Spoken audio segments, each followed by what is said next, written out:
Hello and welcome to another stream of Rise of the Tomb Raider, doing my music-only playthrough to celebrate the game's 10th anniversary. Hey there, Inmita. I'm doing well, thanks. Things are going good. How about yourself?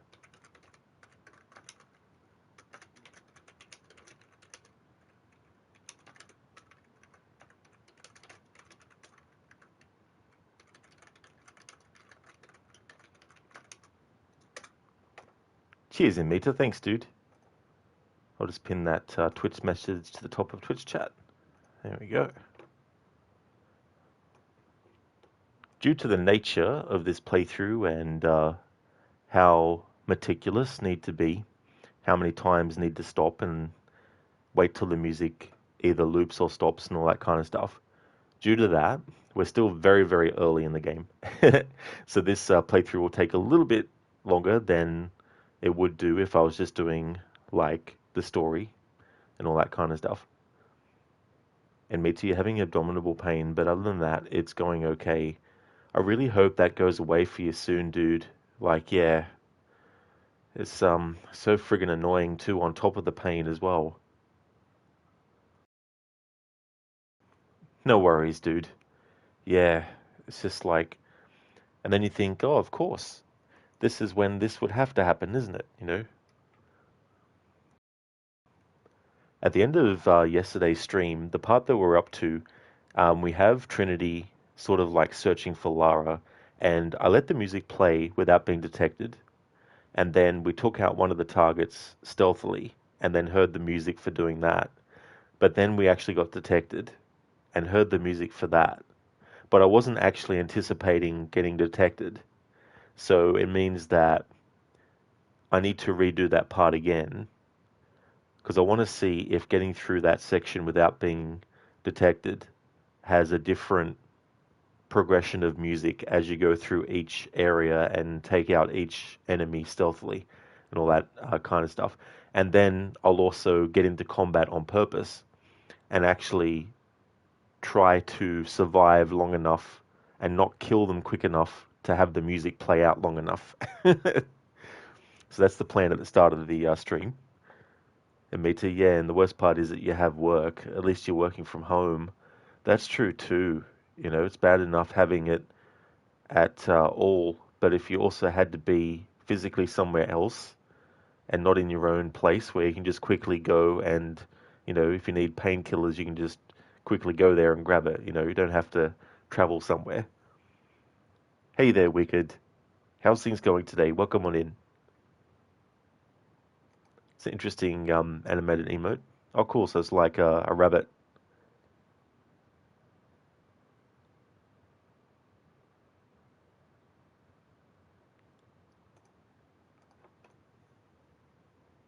Hey there, Anasune. How's your day going today?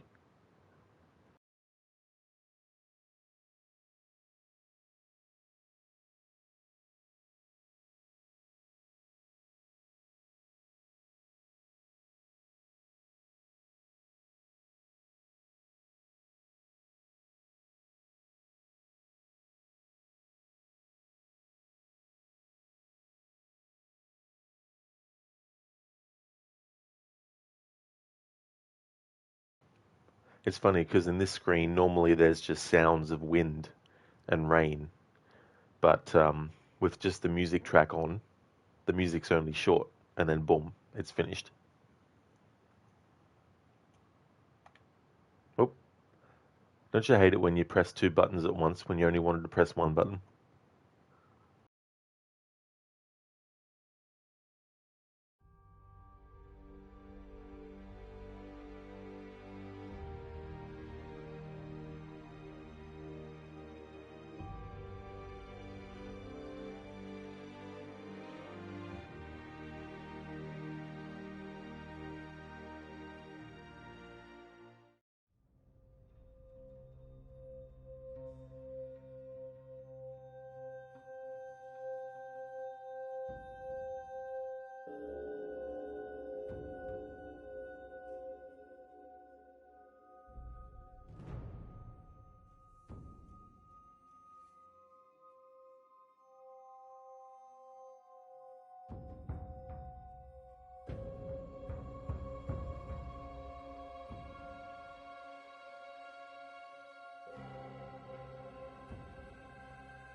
Okay, so I think it's looped. Understand, are you doing good, you think? Emotions are confusing sometimes. Absolutely, and they can change so quickly too, as well. You can go from one emotion and then instantly a whole different one happens and can be either good or bad, and then bad and bad or good and good, as well. Hey there, Keone. Welcome on in. How's it going? You doing good, Mister? You doing good, Wicked? Chilling in this nice day? Well, that's good. I hope it's not like too freezing cold. Or do you mean? Sorry, you mean chilling as in relaxing?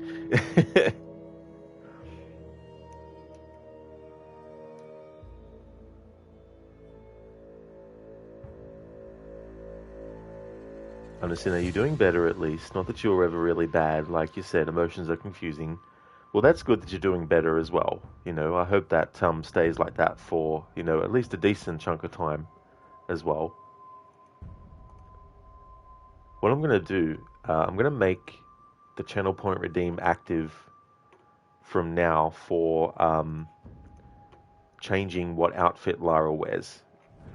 So I'll just activate that now because in yesterday's stream, by the time I got to the point in the game where you could even change outfits, I'd already been streaming for a few hours, and I was pretty tired before the end of the stream. I think that's one of the reasons why I got detected so easily, was because I was sort of like, my eyes were feeling heavy, so it was like, go to sleep, which is unusual because usually I stay awake until like, 2, 3, 4 in the morning, but not this time around. Okay, so I still think I've got... yeah. It's so funny because the image that I used for changing Lara's outfit is the remaster version. Because the remastered version, of the first 6 games in the series lets you change outfits. So I didn't change the icon for the channel point redeem. So just in case people might get confused by the image, I'll just make sure that I actually change it.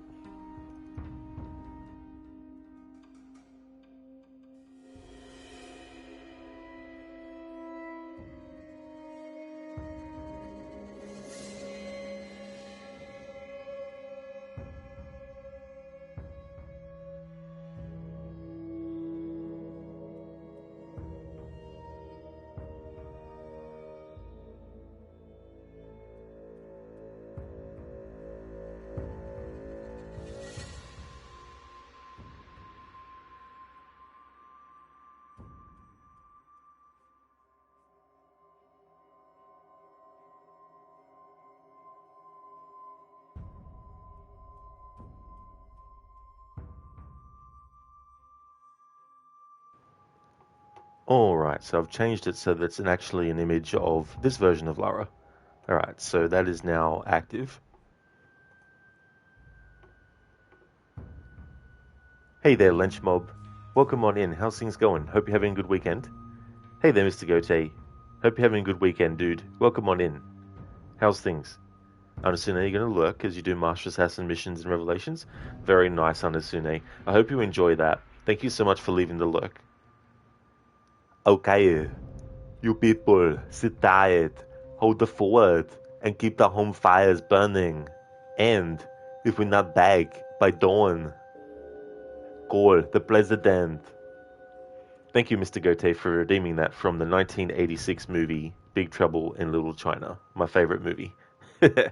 Thanks, dude. It's just such a great line as well.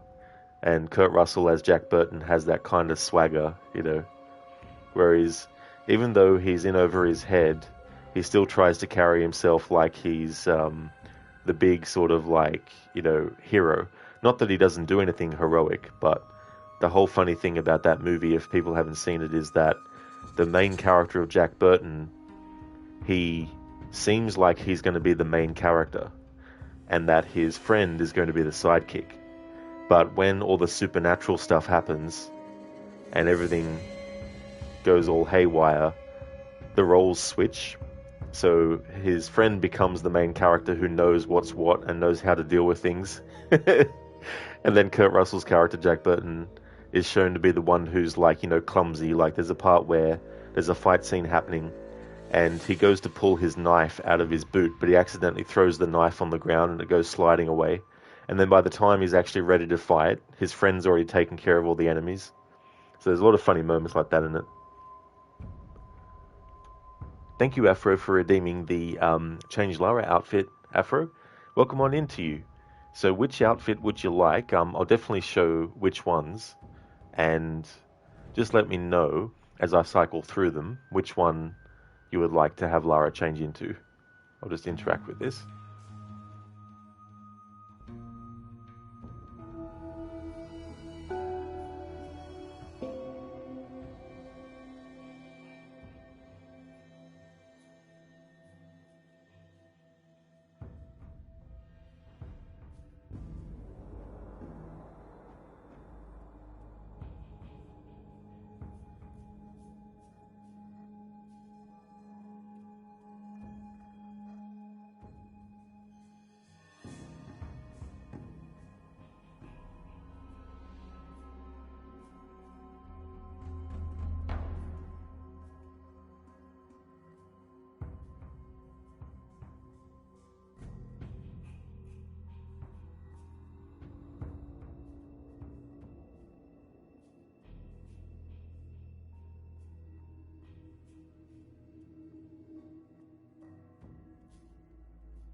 Alright, so I think this music has looped on itself.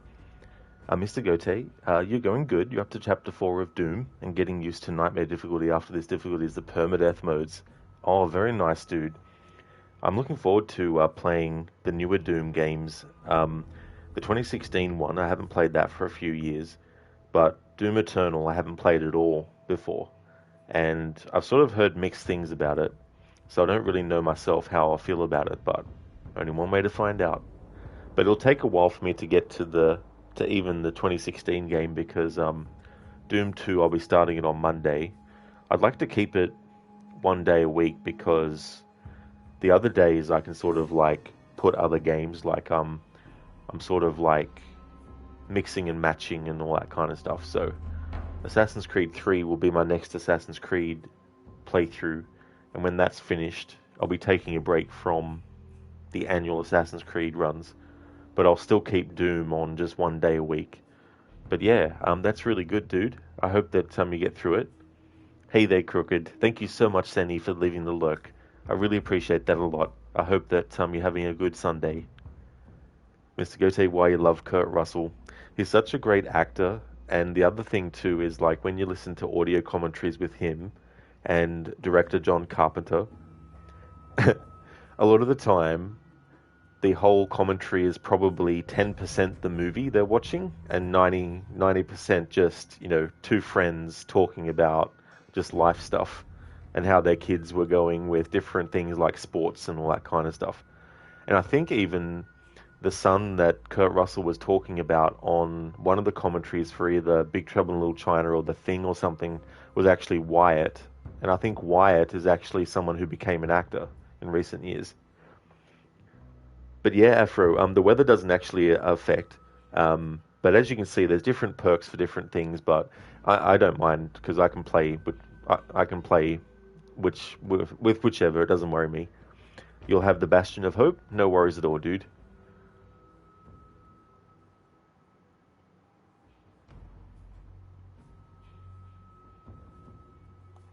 There we go.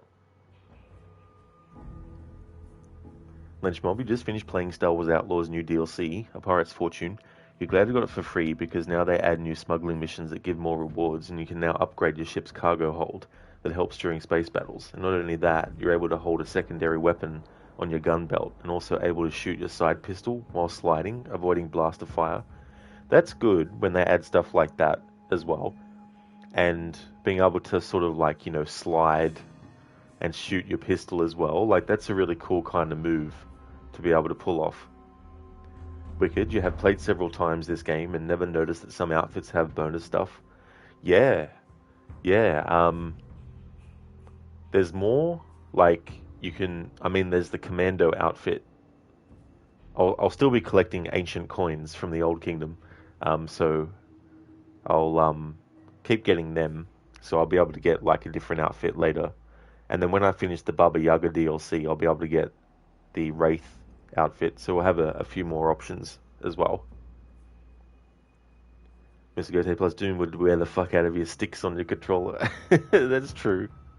Yeah, absolutely. That's the thing.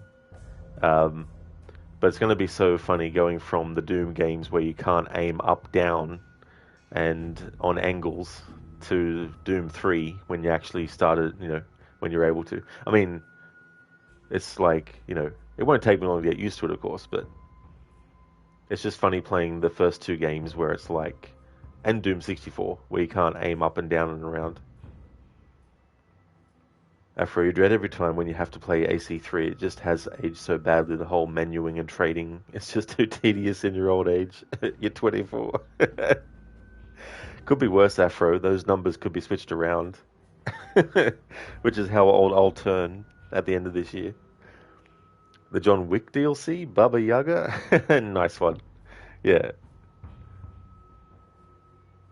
Wouldn't be surprised, someone do like a mod for this game. Add some extra moves and stuff.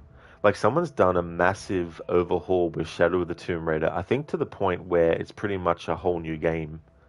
Like there's so many different outfit options, but there's also different character model options. So you can even have like Angelina Jolie's character model from the first two movies and the outfits that she had in those movies as well. And they renamed the game too for the mod. We could go, yeah, Baba Yaga one is kind of your go-to outfit due to its aesthetics. Yeah, I mean it's pretty gnarly looking too, with like the horns and everything. That's right, Mr. Gote, almost level 50. I definitely don't think I'll still be streaming video games by that point. SpongeBob, yeah, you're glad you didn't sleep on this game because it got a lot of bad feedback when it first released, but over time they fixed its bugs and issues, especially when they launched both the DLCs for it. Yeah, that's the thing, with that game. Like, I like all that underworld stuff in Star Wars. Don't get me wrong. I think, lightsabers and everything's really cool too. But I also like the seedy underbelly of the galaxy and the smugglers and the bounty hunters and all that kind of stuff. And so that whole thing is something up my alley. I decided to wait though, because I mean, it's very expensive here in Australia, and I feel like it doesn't matter if I see spoilers and stuff, but I will get it eventually. It'll probably come out on PlayStation Plus soon.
Sorry, it seems like there's a doubling up of the music, so I'll just reload the checkpoint.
It's so funny. Not all bits of music, of course, in this game will actually just fade out. A lot of it will just keep on looping and looping and looping. The other thing about these types of playthroughs is that there could be any number of pieces of music that play in a location depending on just random as well. Uh, like that music that just played, that didn't play before I interacted with the campfire to do the outfit selection. And then when I actually finished with that and went forward, the music sounded like it was doubling up, but I wasn't sure if that was actually supposed to happen or if it was just like a glitch. Because sometimes in the early Assassin's Creed games, that will actually happen with the music. It'll just double up on itself. And so I thought, well, I'll just reload the checkpoint. And then when I reloaded the checkpoint, different music played. So that was the music we just listened to that was different from before. So now that it's gone to silent, then I'll actually go through, because the plan is to actually go through stealthily and kill all the enemies, just to see if there's actually a progression of the music that goes from one enemy you take out silently to the next, and then the next, and then maybe at the end it's like that. So I'll do that first, and then I also need to get the combat music and not die or kill too many enemies to make the music go away too early before it plays out. So that'll be the next stage of what I'm doing. Slow play. Thank you so very much for the follow. Thank you.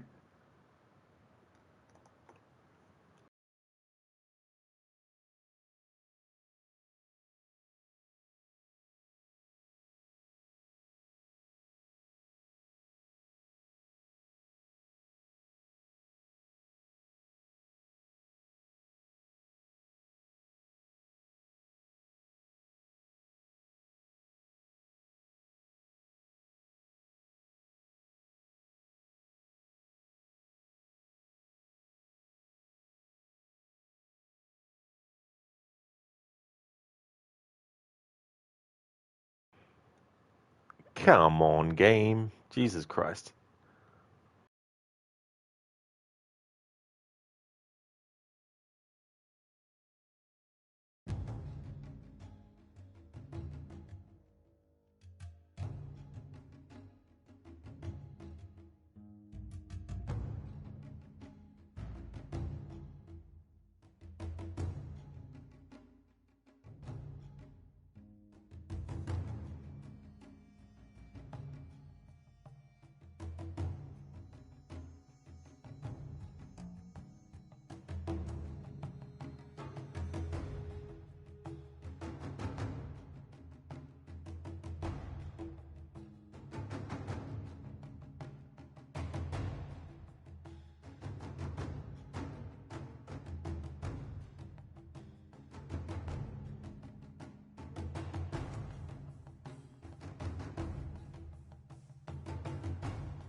It's funny, in games, when doing a playthrough like this, when music decides to just stop dead and nothing else plays.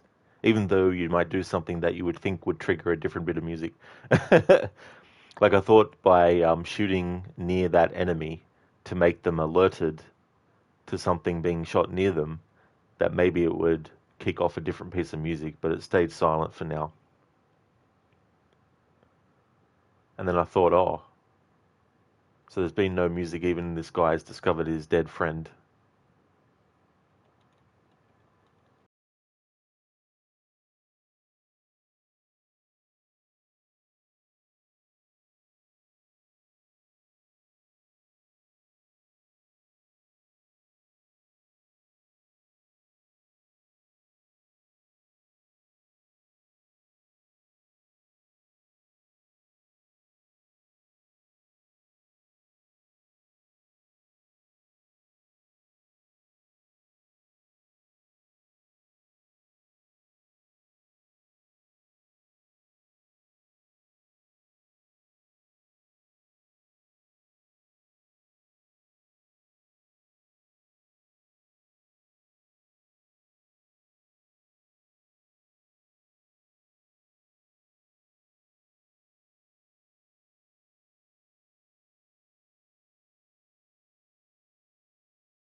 Ah, NASA is launching a satellite to say sorry to the aliens.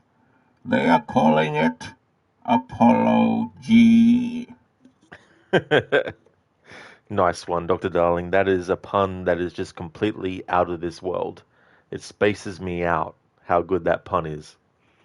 Thank you very much for redeeming that as a Bane impression. How's it going? Afro realism, no more orchestra for Lara. That is true, Afro. Like, I've always wanted for some games to do a playthrough where I don't actually have the music on. I just have like sound effects and dialogue, or maybe just sound effects on their own as well. Dr. Darling, every game you play reminds you of how bad AC Shadows is. How about Tetris? Play some Tetris. Bum ba dum ba da dum. I won't hum that music, but um, it's so funny too how many Tetris games there's been. Dr. Darling, third Cyberpunk playthrough right now. Shadow's NPCs feel dead. Maybe they're soulless NPCs. There's something missing in the programming.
It's so funny. Sometimes it feels like I just have all the volume turned off.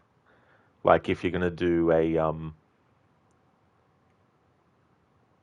playthrough of a game, or you're playing a game where it doesn't matter to not hear the sound, because you might just be grinding for something in the game, and so you don't need the sound from the game, you just need the visuals.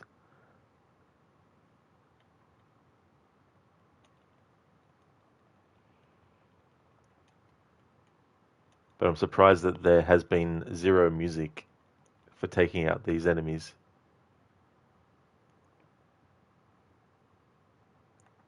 But there'll be plenty of opportunities as well to kind of like get a different feel. Um, there's only one guy left, I think, to take care of. So it'll be interesting to see if after doing this we'll even get any music.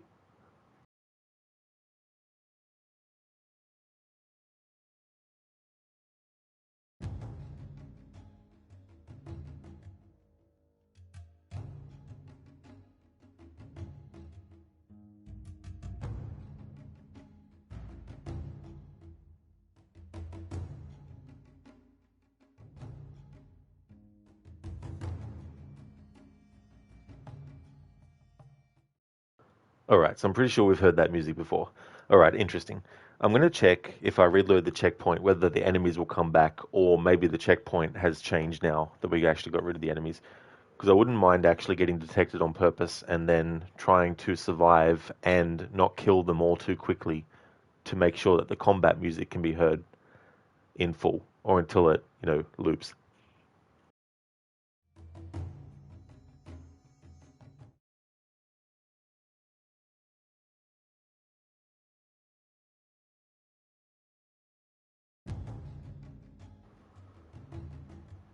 No, the checkpoint was made here, but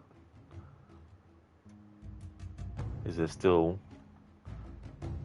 an enemy left?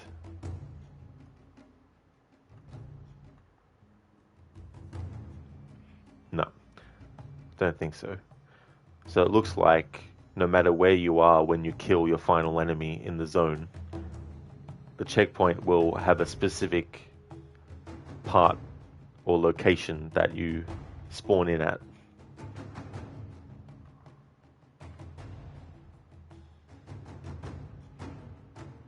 Oh well, there'll be plenty of opportunity to get some combat music, because enemies respawn when you fast travel back here later and stuff.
Alright, so we'd already heard that music before that was playing.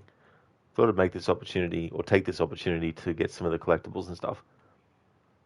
Alright, now it's time to have round two with the big grizzly bear.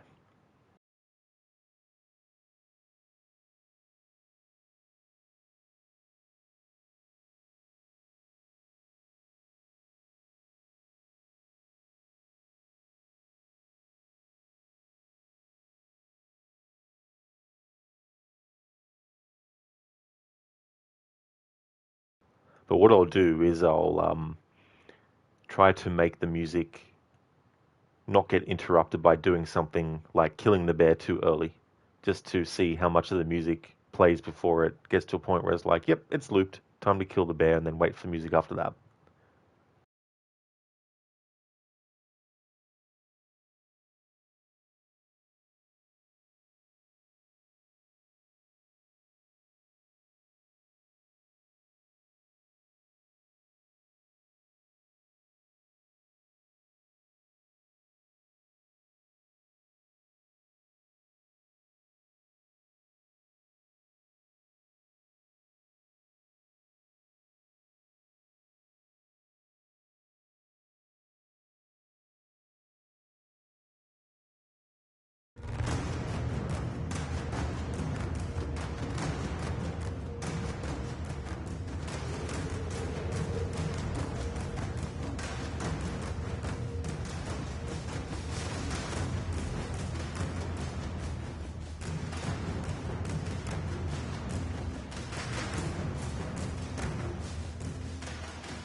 All right.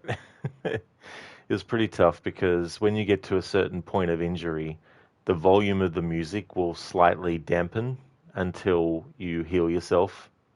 So there was a couple of times there where the dampening of the volume affected the flow of the music as well.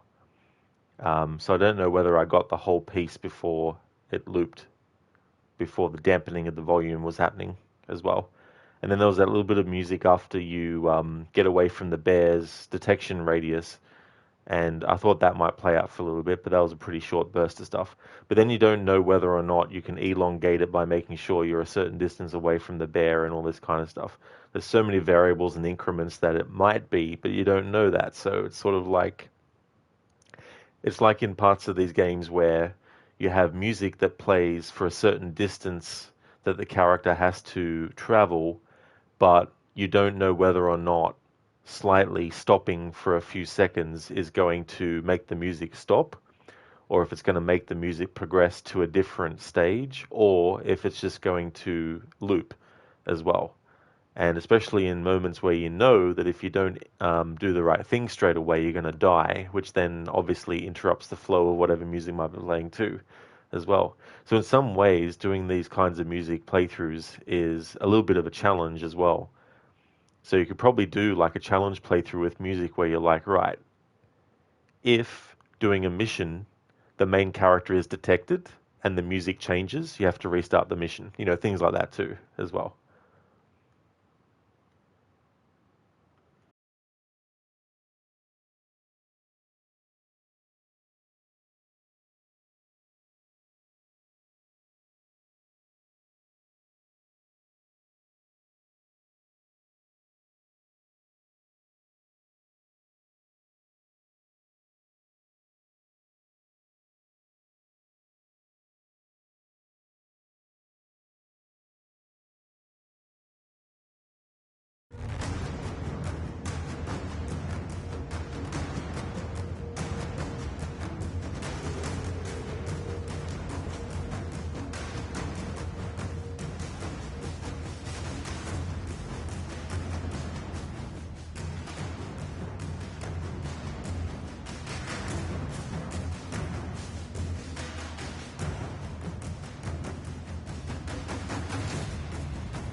Fuck, it made the music dampen.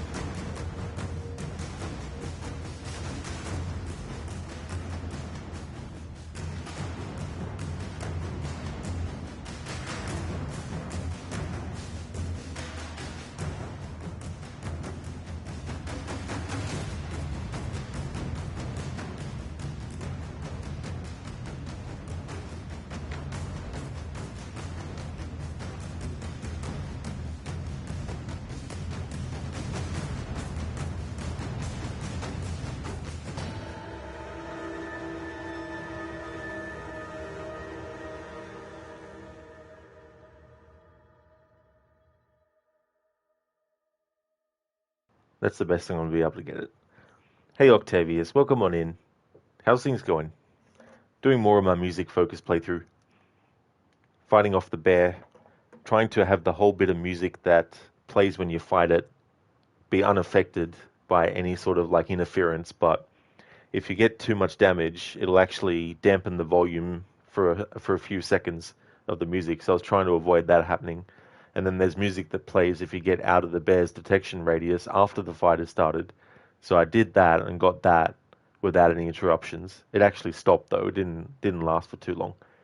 But I don't know if there was a different progression that could have happened if I stayed at a certain distance away from the bear, but not too close enough, but who knows? Because it could be down to 1,000 split-second intervals at any given moment that could determine whether or not the music stops, continues, or gets to the next progression.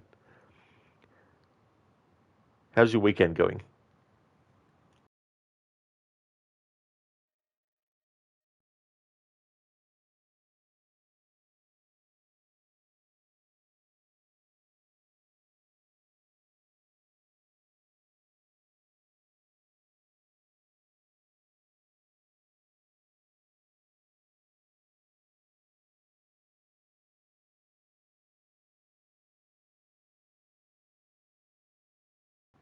Oh, nice, Octavius. That's really good to hear. Glad that you're going good. Today, Sunday chilling. Very nice. You were watching yesterday Eurovision. Oh, yeah. Any particular country you were hoping that would win? Thank you, Australia, for the 12 points. I didn't realize it was like a point system either. I thought it was just like voting and, however many people voted is just like, well, 15 people voted for this country versus two who voted for this one, so the one who had that many votes and stuff. You guys gave us the most points. Ah, okay. Yeah, I don't follow it myself, so I don't even know who entered into it from our country or not.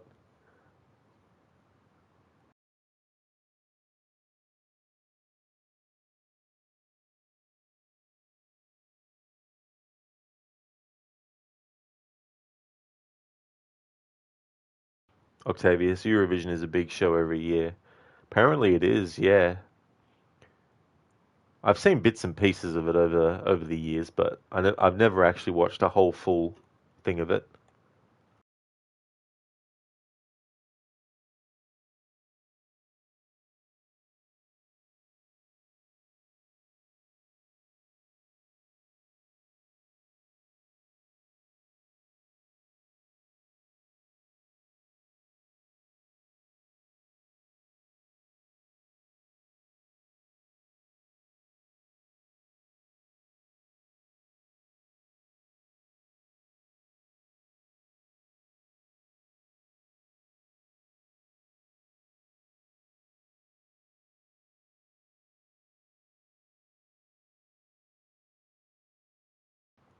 Hey, Lucinda, good morning.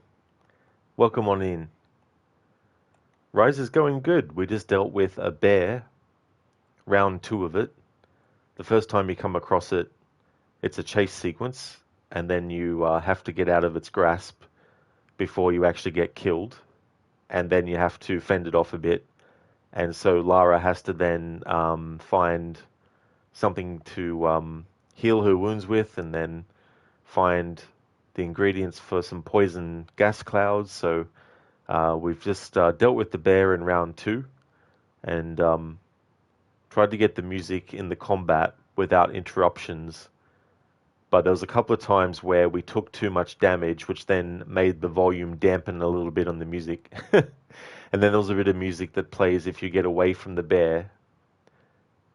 And so I got away from the bear for a little bit and waited till the music either stopped or looped, and it ended up stopping. But then I was like, did it stop because that's all the music that was there? Or is it just that I stayed undetected for too long or didn't get too close to the bear to trigger the next progression of that music or what? So it becomes a thing where you kind of like second and third guess yourself, where you're like, did this music get to this point because of what I did? Or is that how it's supposed to go regardless? How's things going with you this morning? You gearing up for a stream today? I watched a little bit of Necro's stream, but I was really tired yesterday, so I just went to sleep.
That was really cool.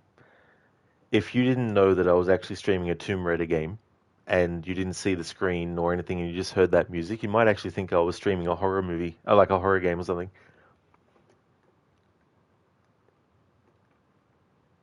Octavia, same here. So many things to do daily, and boy, oh boy, you're getting old. And that's the thing too. It can happen so quick.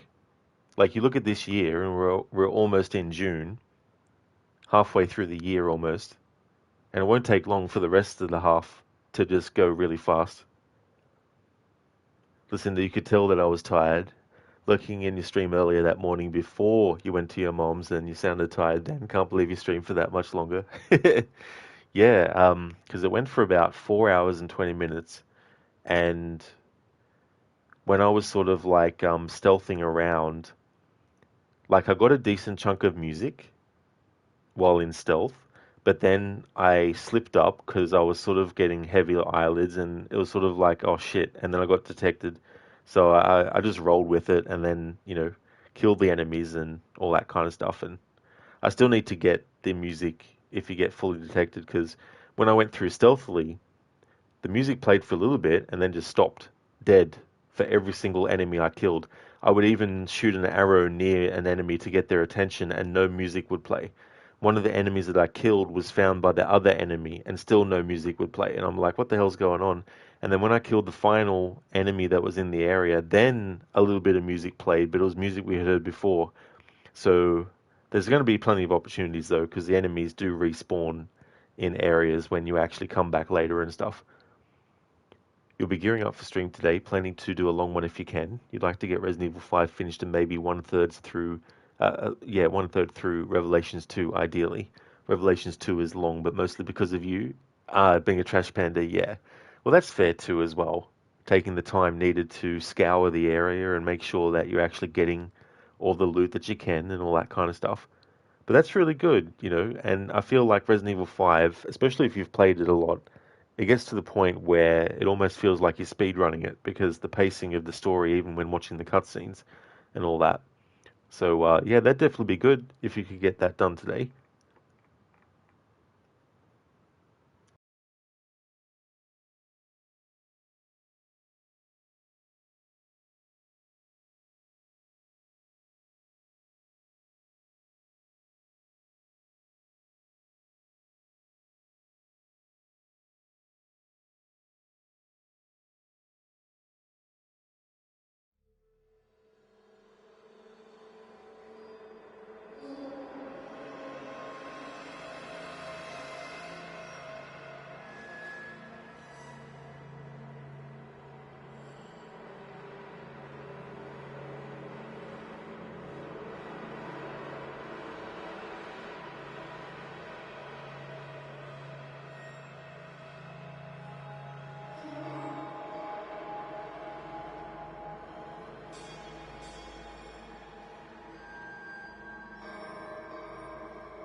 I want to say this is just the same music we've heard twice now.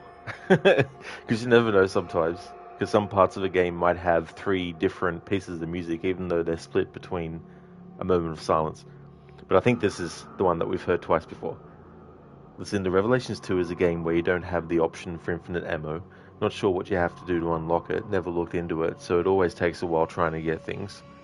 Yeah, I want to know what it is in that game that actually lets you get that, because that definitely really makes things. It's like you're cutting through thick butter with a hot knife, and it's just, really, really smooth and everything.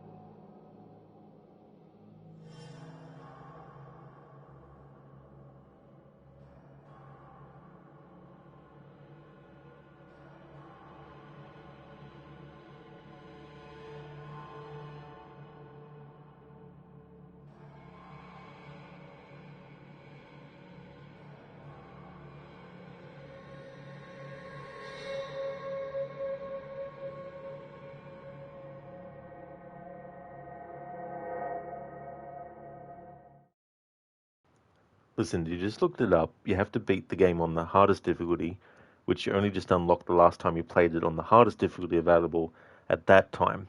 So it will need to be a challenge run for the future. Oh yeah. That can be cool though too, as a streamer when you have a game that you know you're going to play multiple times, to then keep things aside for a future playthrough. Listen, you can unlock the infinite rocket launcher by finishing the game in 3 hours. Another challenge playthrough. Well, there you go, another one. Yeah. Yeah, that'd be the thing too, as well. Deciding which one you want to do next. Sort of like, do you do the infinite rocket launcher, or do you do, the infinite ammo for, other weapons and stuff? With the Dark Pictures series of horror games, like, because there's so many different trophies you can get, I can sort of like isolate what I do in a playthrough based on what the trophy is. I mean, sometimes you'll unlock multiple trophies because there's multiple things that you might do, but there's also some where it's like you need to really do specific things. And so it gives me so many different future playthroughs that I can do. Listen, they're probably infinite rocket launcher to play the hardest difficulty. Oh, absolutely. And just hope you don't get in the firing line of it as well. Because I can find that too, where you get so gung ho and happy about having unlimited rocket launcher ammo. And then next minute you kill yourself because you're shooting it too close to the enemy, or it hits a wall and stuff like that. Yeah, it's a great feeling to be able to just be like, yeah, just wreck the whole place with your rocket launcher, but at the same time it's like, oh shit.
Alright, so this horror music, as I'll call it, will keep on playing.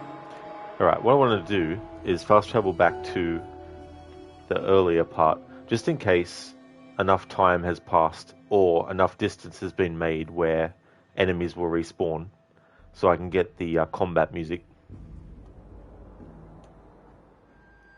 I don't know if the combat music is also different depending on which area you're in as well.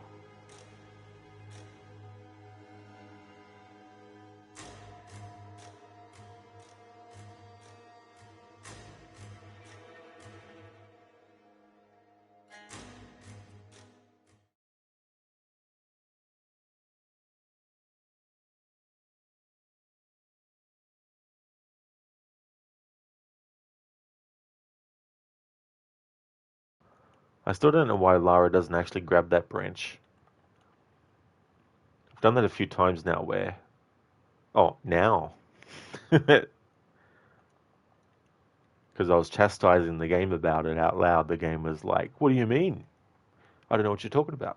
That never happened.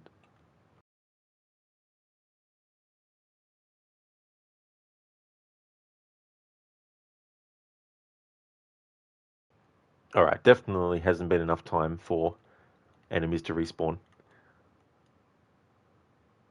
Exactly, Lucinda. The game just wanted to prove me wrong. The game was like, nope, I'm not going to let you prove me wrong. Here, you're imagining things. The game's trying to gaslight us.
Okay, so I'm pretty sure this music has looped. Hey there, Ogorki. Welcome on in. How's things going for you today? Just doing a music-only playthrough, so there'll be points where I won't be talking until it gets to a point where it loops and stuff. How's things going? Hey there, Sona. How's it going today? Thanks for putting that command in, Lucinda, for the music only. You going great, Ogorki? Excellent. That's good. Glad to hear that. It's funny because some of these pieces of music too, like especially the action pieces with all the drumming and everything like that, sometimes it can be hard to distinguish if it's looped or not because there can be so many different variations and stuff like that as well. But yeah, taking a lot of time, of course, because some pieces of music take longer to get to its end of loop and stuff. So you just got done playing cards with your cousins and you won $30. That is awesome. That's great that you won $30. That's cool.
I'm back.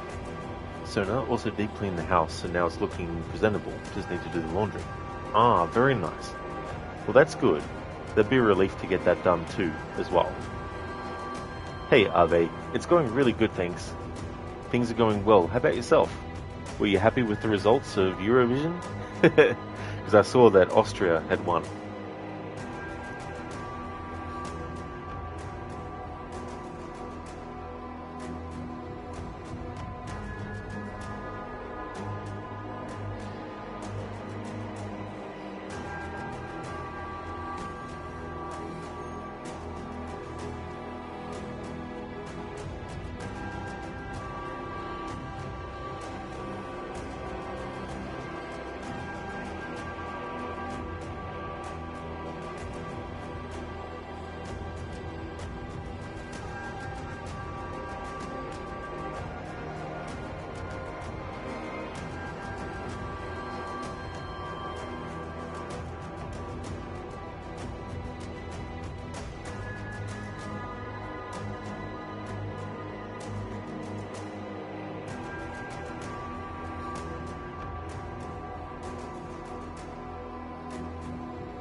Are they sort of happy? Austria saved you from Emperor Palpatine himself, so that for that you are glad.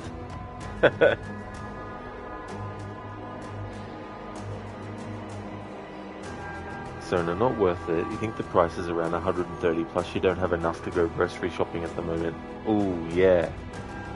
That's the other factor too, how expensive something can be, and then how much you might have left over or not have left over afterwards too.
think it's looped now.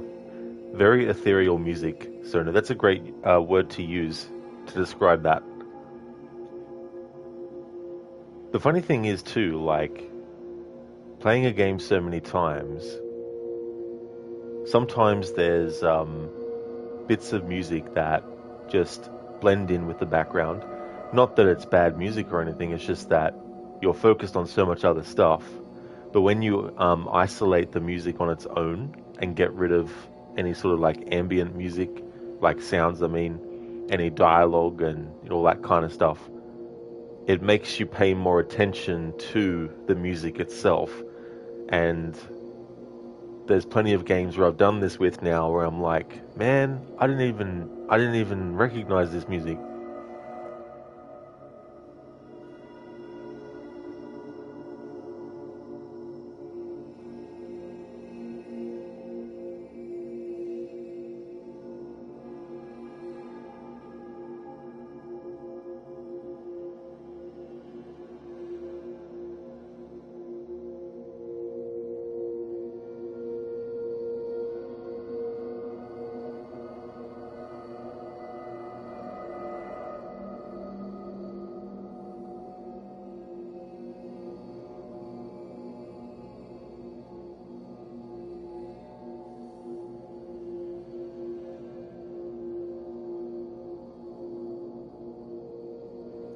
Lucinda, okay, right, it's time for you to go run your errands, then you'll be jumping right into your games. I hope you have a great rest of your stream.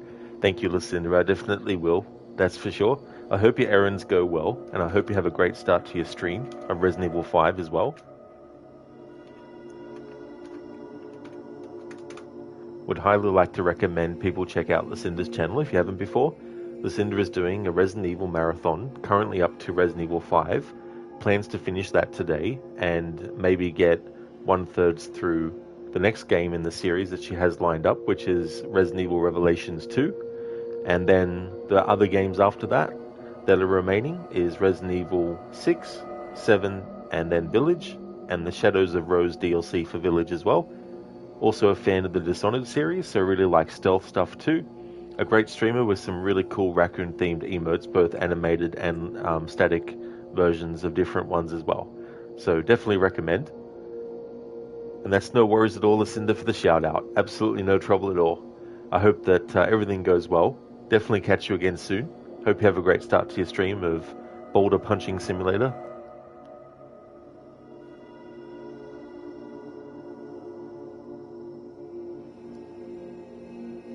Ancient coins from the Old Kingdom.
I just thought something I should actually check in terms of like being underwater, because there will be a point later on where we get a rebreather, which means there's no chance of drowning anymore.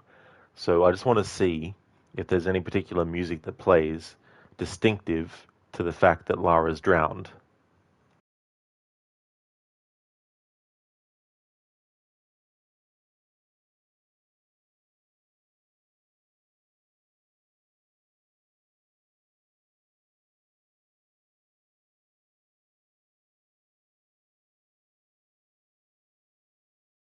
And the answer was no.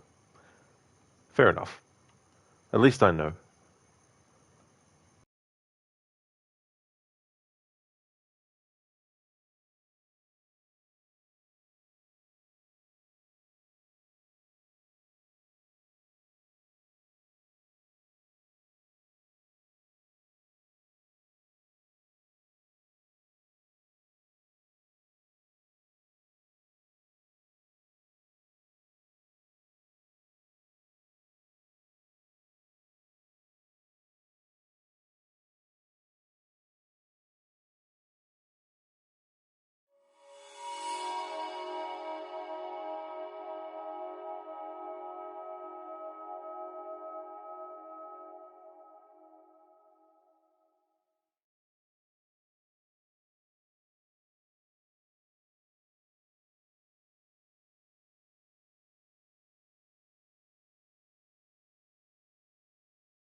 Okay, what I want to do now is since we've progressed a little bit further in the story, I'd like to backtrack, fast travel to an earlier location, and then get into combat on purpose to let the music play out and try to survive and not kill all the enemies before the music either stops or loops.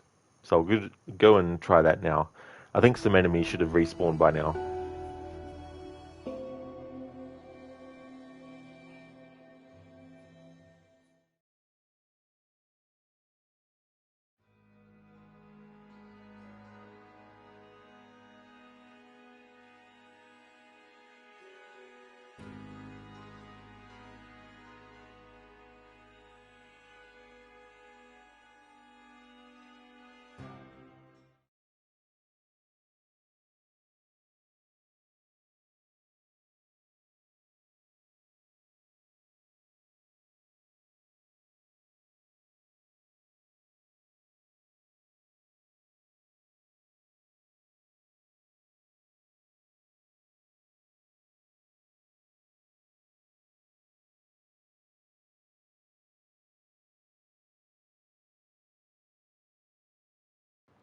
And the answer is no. Fair enough.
Sony, you love the Bell accents. Oh yeah.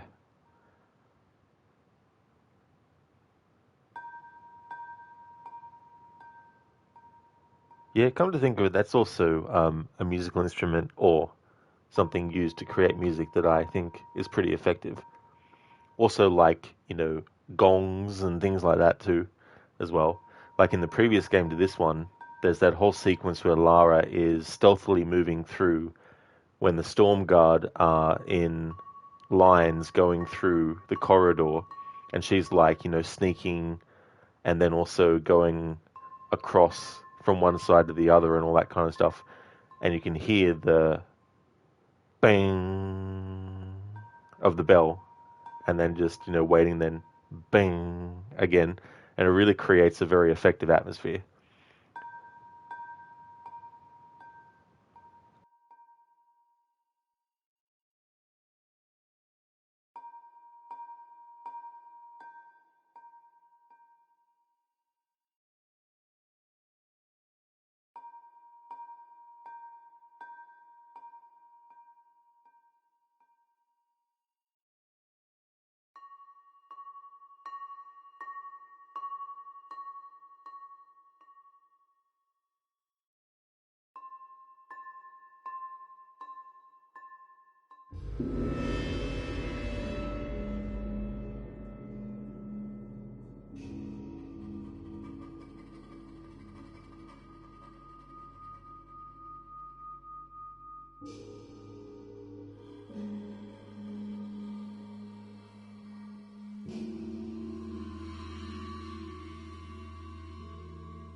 Alright, so what I want to do, this next part where we have some enemies,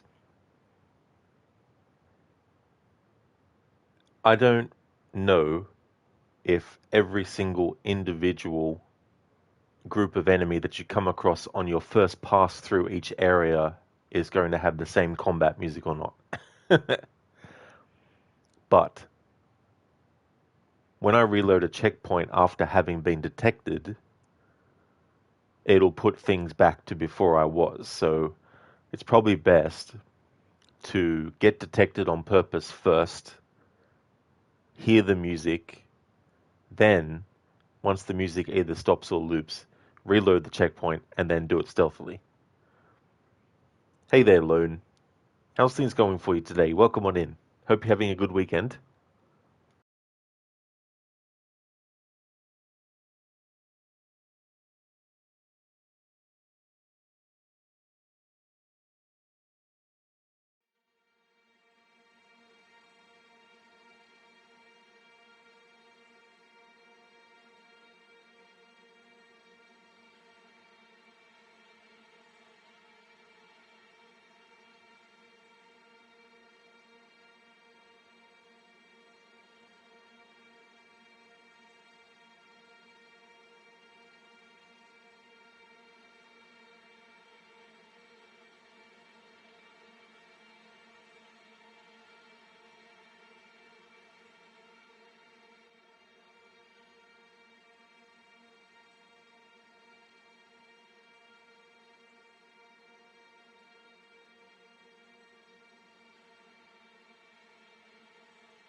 Dumbledore, good morning to you as well.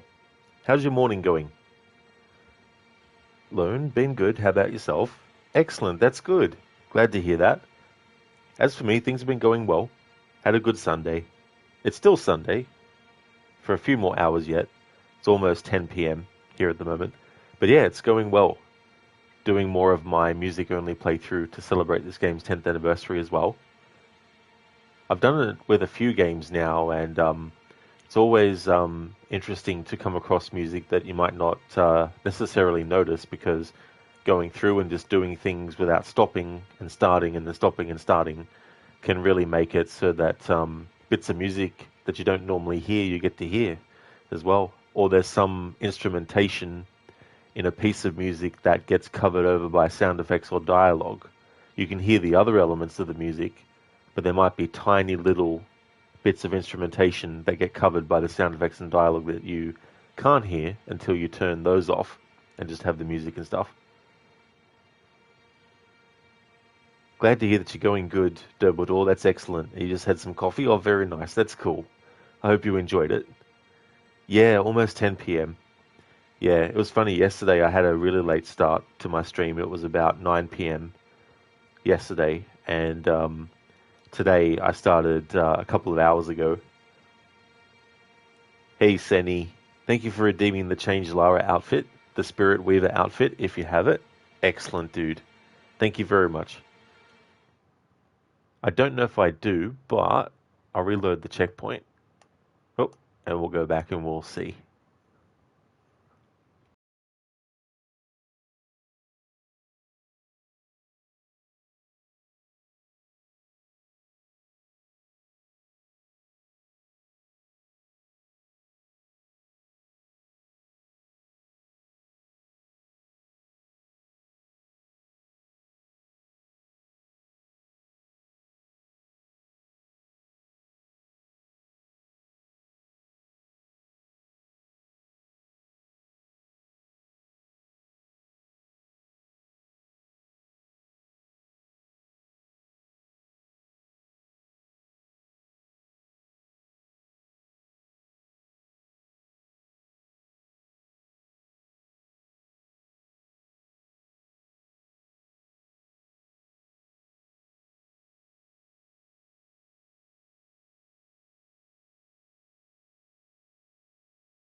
On those little openings, you can actually jump through if you get the timing right to avoid having a similar kind of Lara goes through a tight space look animation like we just got for that particular one.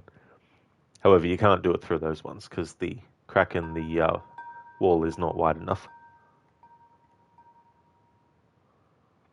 Hmm. Wonder if this is just a. Oh no, that's good. I can get back up this way. Nice.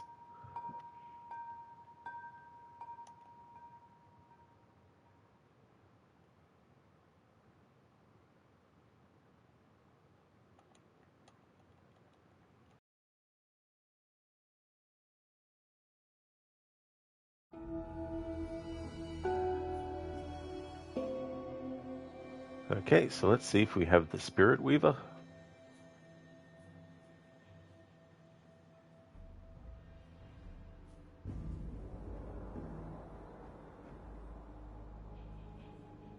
We sure do. Here we go, Senny, the Spirit Weaver. There we go. Thanks for redeeming the Lara outfit change.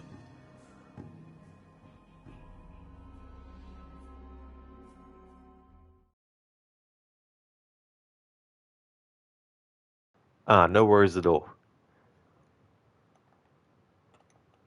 It was funny in yesterday's stream because by the time I got to the point in the game where it actually lets you change outfits, I'd already been streaming for a few hours and I was getting tired, so I kept it inactive for the rest of the stream at that point as well. But I thought, for this stream though, be able to have it active since the start of it. I've already done a playthrough where I showed all the outfits, or at least the ones that I could actually access, because there were some DLC ones too that were actually related to when you got the pre-order as well. You like the look of it? Yeah, it's interesting with the outfits that are sort of more Byzantine and the old Greek style kind of armors and all that kind of stuff. And also you get the ones which are like Jacob and his people and the kinds of outfits that they create, through hunting and stuff.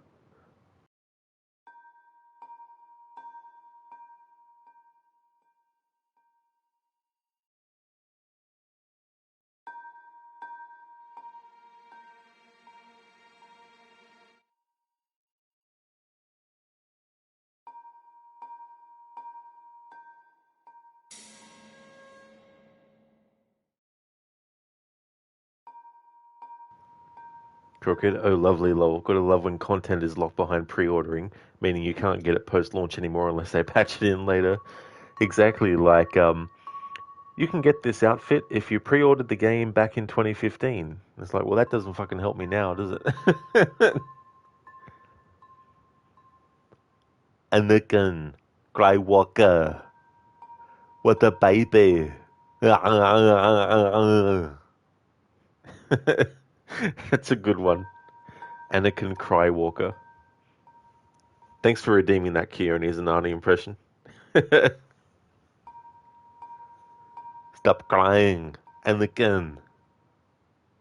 You idiot.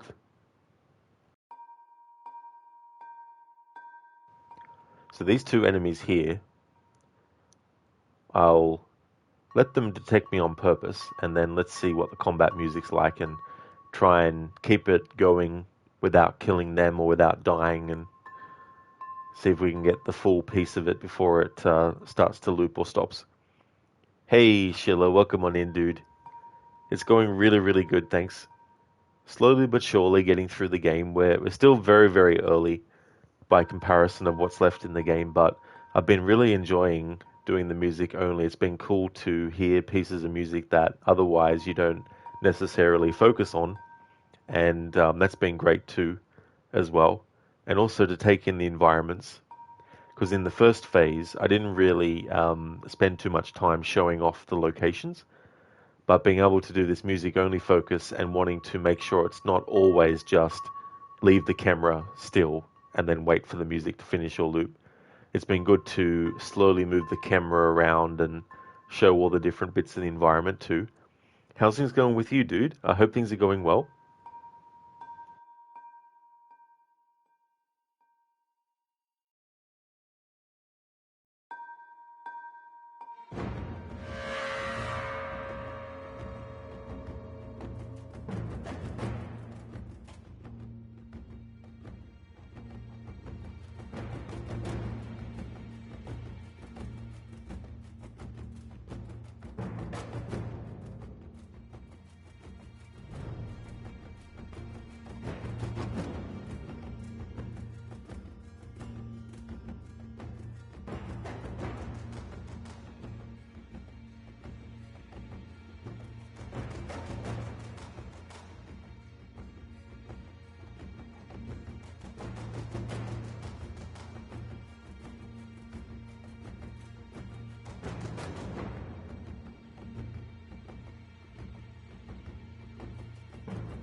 This is looped already, but this little bit of music reminds me of something from like Freedom Cry DLC for Black Flag.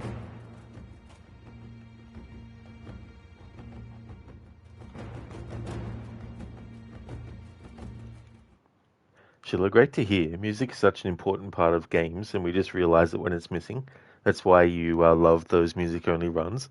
That's awesome, Sheila. It's good that you enjoy them. Yeah, I can understand it's not something that everyone would find interesting for a playthrough and stuff. But if you really like music in games and you want to sort of like maybe discover some pieces of music you didn't before, because so much can quickly change too. Like you can go from being in one position to being in the next, but then you might get detected by the enemy, which then cancels out the music that was playing. And so there's pieces of that music that get cut out that you can't actually hear unless you take your time and not get detected, and all that kind of stuff. You're good. You watched football yesterday, later playing games with friends. Very nice, dude. That's good. I'm glad to hear that. So, did your team win in the football? Hopefully so. But if not, hopefully they do better next time. Keone playing without game music makes it less tense for some reason. Yeah, it's just amazing how much music can create that effect too. And it's so many other things as well, like emotion. Like sometimes you might not really recognize how music can make those differences until you actually hear it on its own too. Because a lot of the times when they mix stuff, there can be like a tiny thing in the music that gets covered up by dialogue. So, for example, you might have something that's like, but it gets covered by dialogue, or sound effects. So instead of hearing, you hear instead, you know. So that sound effect, for example, covers over the that you might hear in the music. So that's something that can happen too. Sound effects and dialogue overrides tiny little bits of instrumentation in the music that if you don't actually have just the music on, you might not get.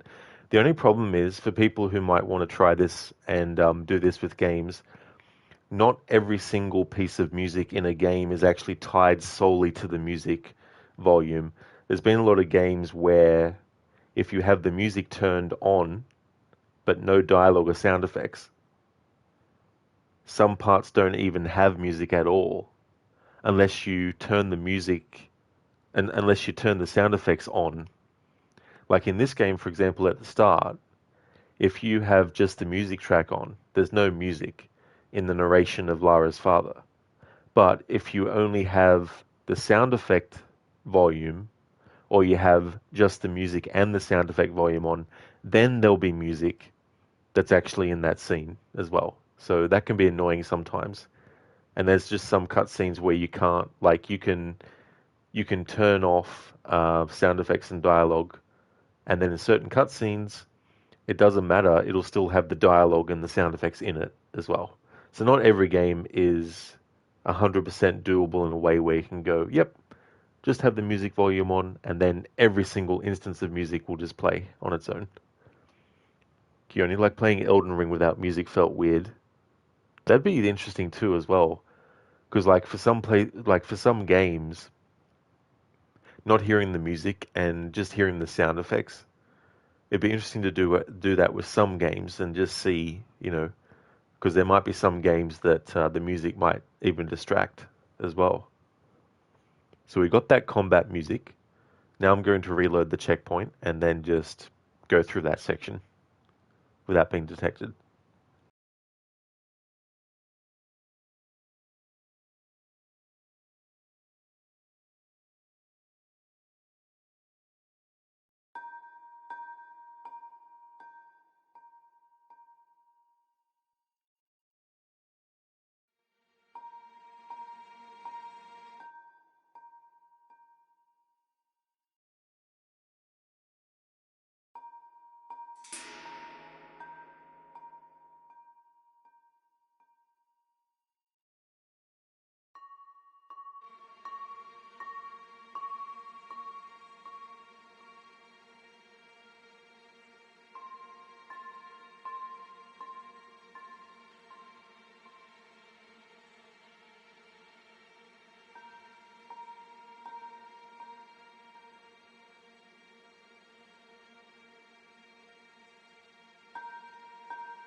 Alright, so I want to get detected at this point as well, just to see if the combat music is different to what it was in the previous section.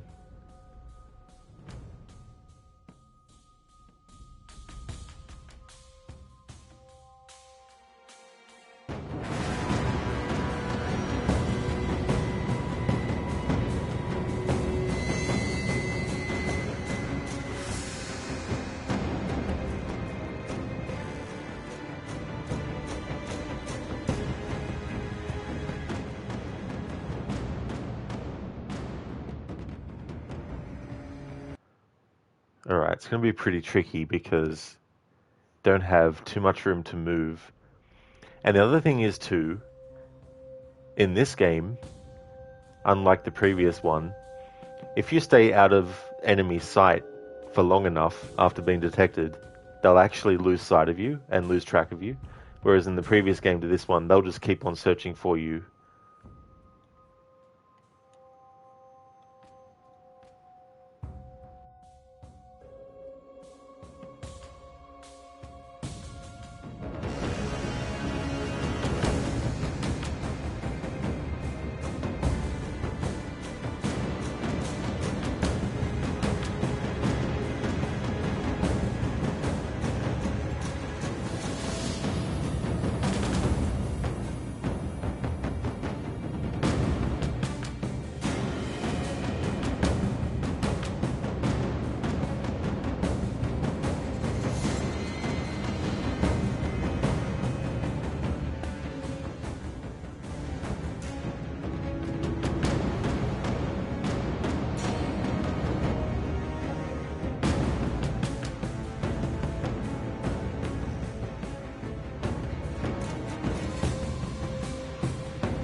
All right.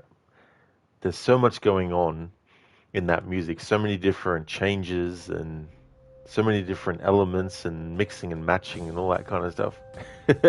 So I don't know if I got the full breadth of all of that, but now that we've gotten the music for being fully detected in this part with these enemies, now I'm going to actually do it without being detected.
Hey there, Savannah.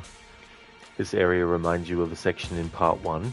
Oh, do you remember which section it might be as well? Part one has some really good sections of like trying to get through stealthily as well. Um,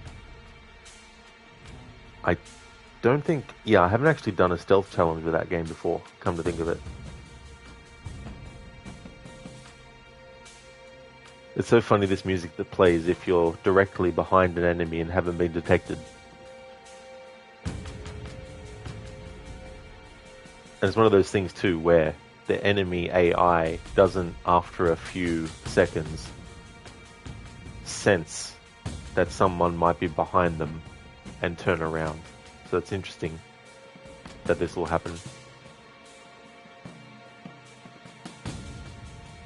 I'm pretty sure that this music has looped in terms of like, because you've got a couple of different layers of music. You've got the music that plays in the back of everything you're doing when you're not near an enemy, and then when you get near an enemy, that music continues, but then another layer gets added on top until such time as you kill the enemy or move away from them. Savannah, you'd have to look at a walkthrough to remember exactly the location. That's totally fair, for sure. And to be fair too, there's heaps of combat scenarios as well in that game. So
Savannah, you can see it in your mind, you just can't place it exactly, lol. That makes me think of when people ask me directions for places where I live, and I draw a blank because I remember what it looks like in the area that they're asking about, but I can't remember or know without actually directly taking them the whole way. Because a lot of the time when I go places, I sort of just instinctually take certain paths to get to where I know to go, but when I if you asked me to actually write down those directions, I wouldn't be able to. You know what I mean? Yeah, yeah. So it's just so funny.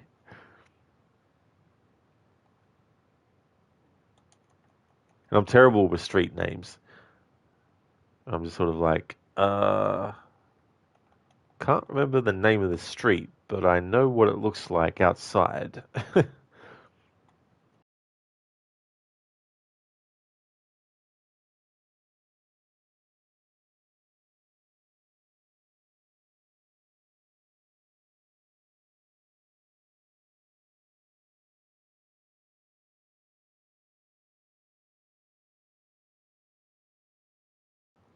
Savannah Base Approach is what the guide on IGN says the area is. Oh, that part, yeah.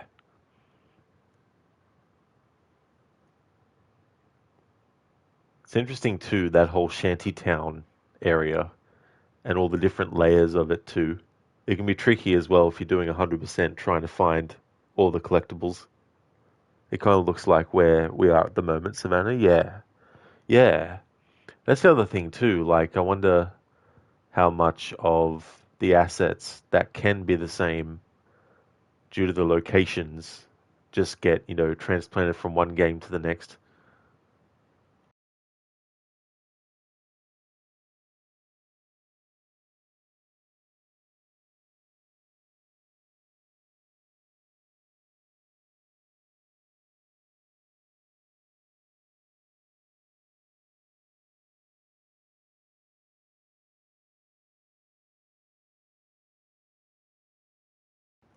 Savannah, there's even that tower there that you're on now. It's just laid out differently, of course, in this game. That's true too. Also makes me think of some games where you could swear that the actual layout, without all the textures and without all the objects inside, have just been taken from one game and then used in the next one, but then they just put different scenery and textures and all that.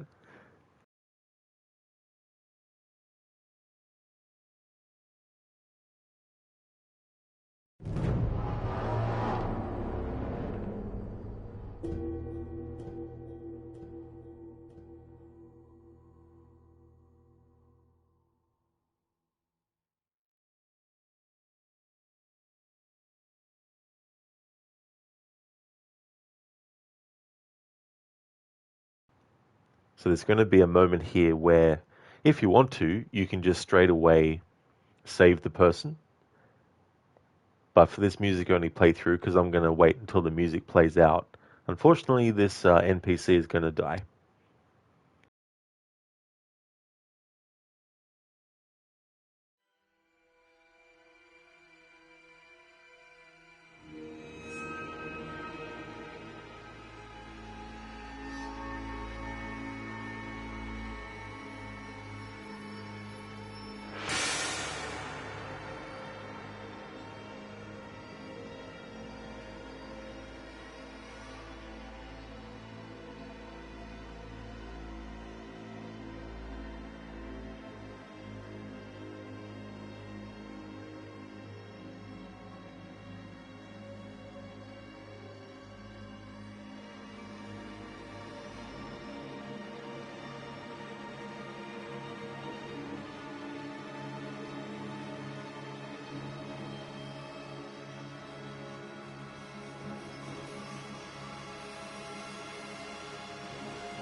Alright, so I think this music has looped now.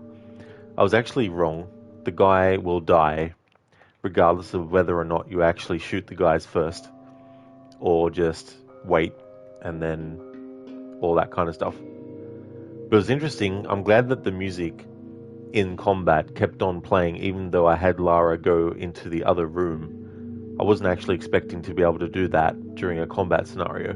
So that was a good way to be able to hear that combat music in full without it being interrupted by almost dying, because in this game, the music, the volume of it slightly dampens when Lara is almost dead. It's kind of like in games where if you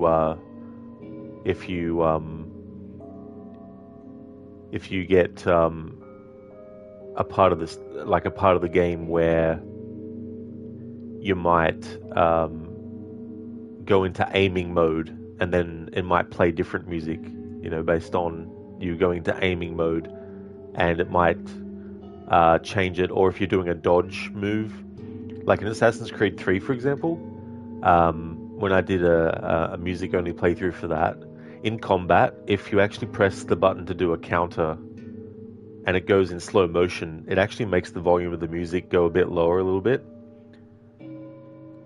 Yeah, Savannah, unfortunately he's dead.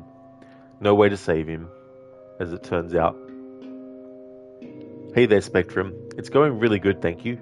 Doing more for my music-only playthrough. How's your day going? I hope you're having a good weekend.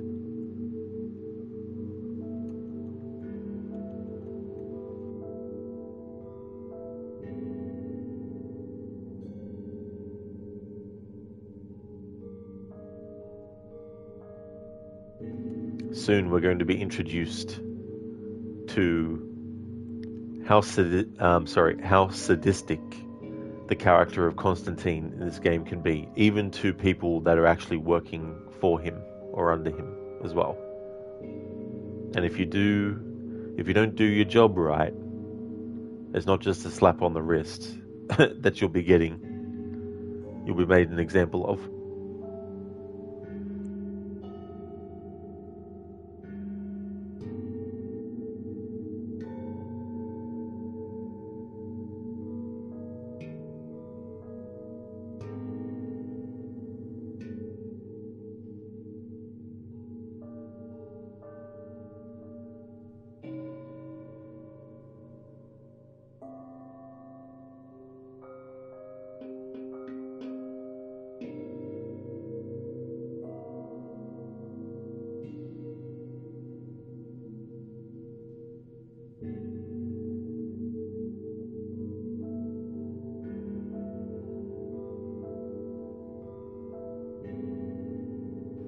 Spectrum, you're still a bit wobbly at times. I see, Spectrum.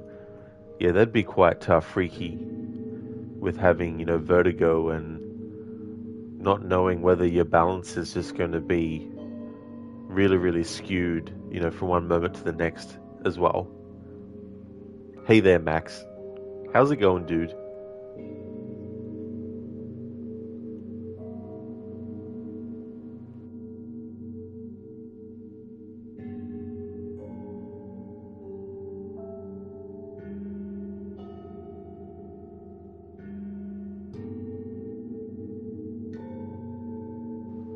Oh, nice, Max. That's good. Glad to hear that it's going well.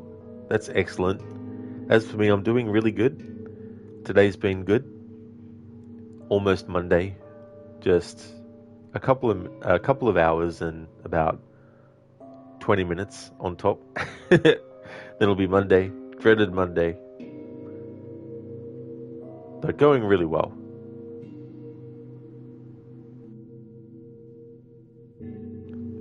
But this character that we're going to see is not going to be going well at all. Not going to be having a great day.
So the combat music is going to play even after I do this next part pretty stealthily, but I wanted to make sure that I could get the most out of the music before being detected.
All right, so this is definitely looped. Max, a great composition. It really, really is. I like to sometimes, and it's not 100% reliable, but sometimes I like to time making something. Like, sometimes you know that there's going to be something that will make the music change through your actions. So sometimes I like to time that action at a certain point in the current music that might be playing to try and make it sound like a good transition from one to the other. It can be difficult though, because sometimes when you think might be a good time to activate the next part, it might not actually match up the way that you were hoping. But yeah, the composition of the music in this game is just really well done. And this whole part here that was looping and stuff, I've never heard it before on its own. Like, whenever I played this game, I haven't actually hung around uh, and focused on the music to hear this music before. It's just pretty much been go in here and loot the dead enemies and then leave, you know? Hey there, Zayas. Welcome on in. You taking down Trinity? Hell yeah, absolutely. Oh yes. How's things? Hey there, Scar. Welcome on into you as well. Doing really good. Things are going well, doing more of my music only playthrough. We saw Constantine, one of two primary antagonists. We saw him gouge the eyes out of one of his men that failed him. How's things going with you, Scar? I hope you're having a good weekend.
Oh, nice, Scar. That's good. Glad to hear that.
Scar, did you test the Xbox One controller?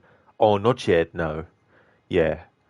Well, what I might do is before tomorrow's stream of Doom, I might fish it out and then I may as well test it live and just see how it goes. Hopefully, it can be something that solves the issue as well. But thanks for reminding me though, because I actually forgot about it. I don't know if there's going to be different music because these side missions they do take you to places in the game world that you can go to otherwise. But I don't know if there's any music that is specific to these side missions as well. So I might even end up doing all the side missions in this playthrough. We'll just have to wait and see.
Scar, drum acceleration and deceleration is cool in this game. Closer you to danger, the faster they go. Absolutely, there's so many sort of like increments. That's why I was really, sort of like stopping, listening, waiting till it looped, move a few steps until I could sense that it was starting to change again, and then wait, and then get closer and closer, and then trying to be amongst the enemies and stay close enough so that the music at that point keeps playing the way it is, but also make sure I don't actually get too damaged to make the volume dampen a little bit, and also make sure that I don't go too far away from the enemies to make the pattern that was currently happening when being really close to them, and all these things to consider as well. But it really is cool how they sort of do that. Hey, Mr. Gote, the progress is going well. It's definitely going to be a long playthrough because there's so many parts to just sort of like listen to and then wait till it loops or stops and then jump to the next thing, different contextual things that will happen with the music, doing certain actions at certain points in time, um, getting close to enemies, being close to an enemy and not being detected, and how the music changes and all that kind of stuff. But yeah, it's been going well. We're getting closer to the point in the story where we actually meet Jacob for the first time. Hey there, Octavius. Thank you so much for the lurking that you were doing. Welcome back.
the channel point redeem to change Lara's outfit. It was last redeemed 2 hours ago, and I'm going to be ending the stream in about an hour. So I just wanted to point it out in case anyone wanted to redeem it before I deactivate it. I'll give a few minutes before I do that, but just a heads up for those who might be interested that in a few minutes, maybe about 5 minutes time, I'm going to turn off that for the rest of the stream.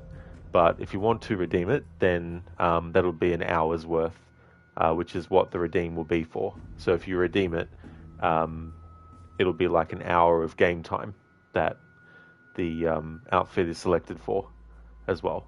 So that will match up nicely with how much time I want to keep streaming for.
Spectrum, you have your caramel latte now. Oh, very nice. That is really, really good.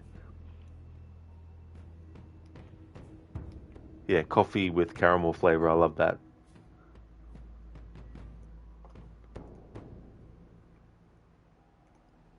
All right, so I've deactivated for the rest of the stream the changing of the outfit of Lara, and so for the rest of the stream, which will be about an hour, I'm going to change it to something different to what it is currently. As a bit of a meme thing, I mean, the outfit's going to change anyway, so the timing ends up being really good because at certain points in the game's narrative, it'll actually automatically change what outfit you have.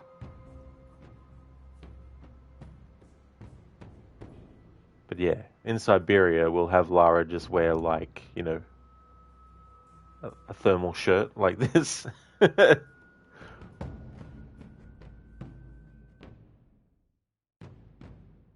mean, it's going to change it to that anyway, but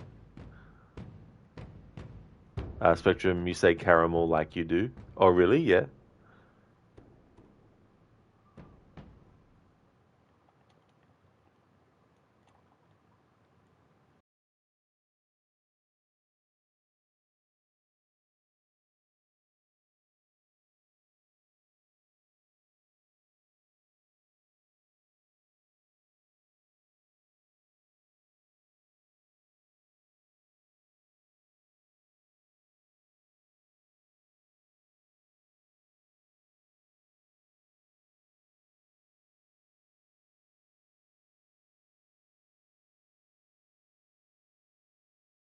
Spectrum, as in we say it the same way. Ah, that's interesting.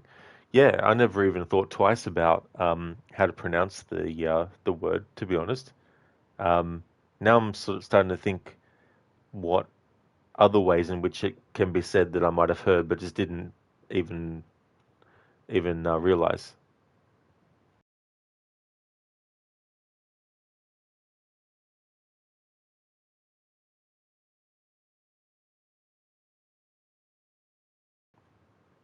Spectrum, some say car, as in you drive. Oh, as in the kind you drive. So caramel, caramel, caramel versus caramel. It's so funny though because obviously there's certain ways in which words are officially taught to be said. Some there's one way that's supposed to be, then there's some where it's multiple ways. But really, if you want to, you can take any word and pronounce it however you want. It doesn't mean that it's going to be correct, but you can pronounce it the way that you want.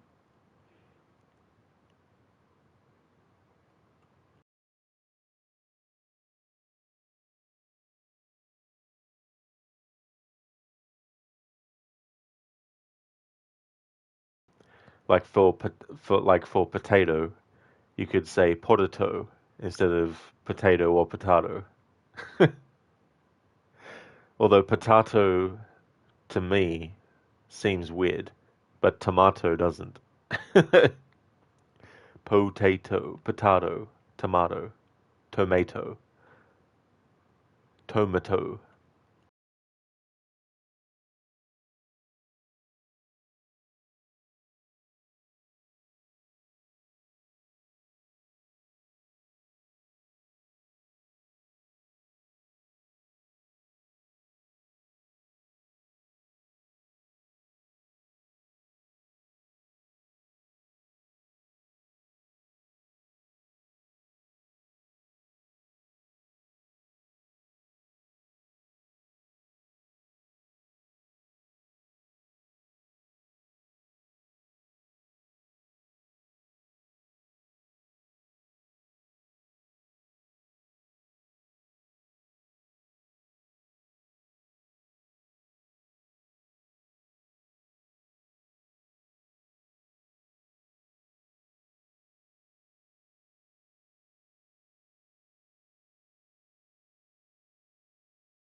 Oh yeah, so we've already heard this combat music. Cool. Spectrum, your dad would say orange instead of orange for the fruit. Oh, okay. Orange instead of orange.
Cool. So I'm five ancient coins from the old kingdom away from being able to get the commando outfit.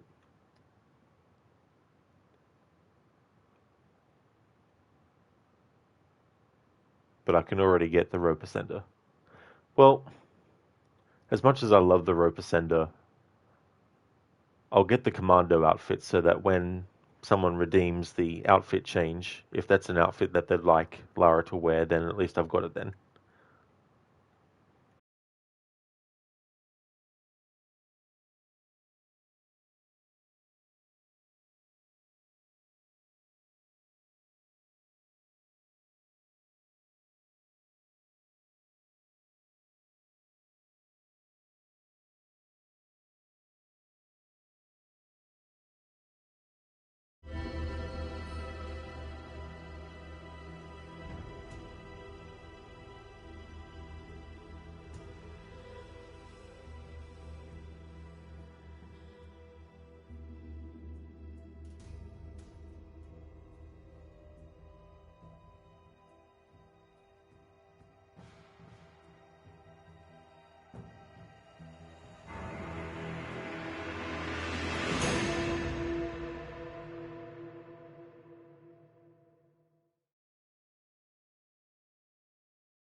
Alright, so this music has looped. I'll catch up on chat.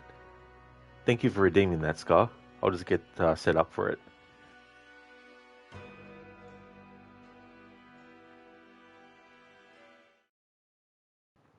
Today, me and Joker talked about Lara. I told him, imagine me and Lara will get married one day. Joker started to laugh. I did ask him what was so funny. He replied, when time will come to kiss the bride, it will be hard to do that with that mask, unless she likes to kiss a plastic mask. Damn Joker.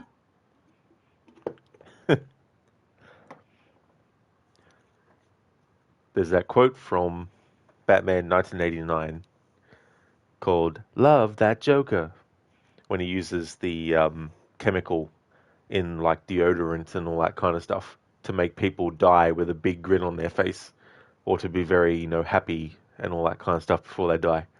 Thanks for redeeming that Bane impression, Scar. Thanks for your patience too. Sorry it took a little bit to get to it.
Scar, imagine the new game Lara Croft in the plastic mask.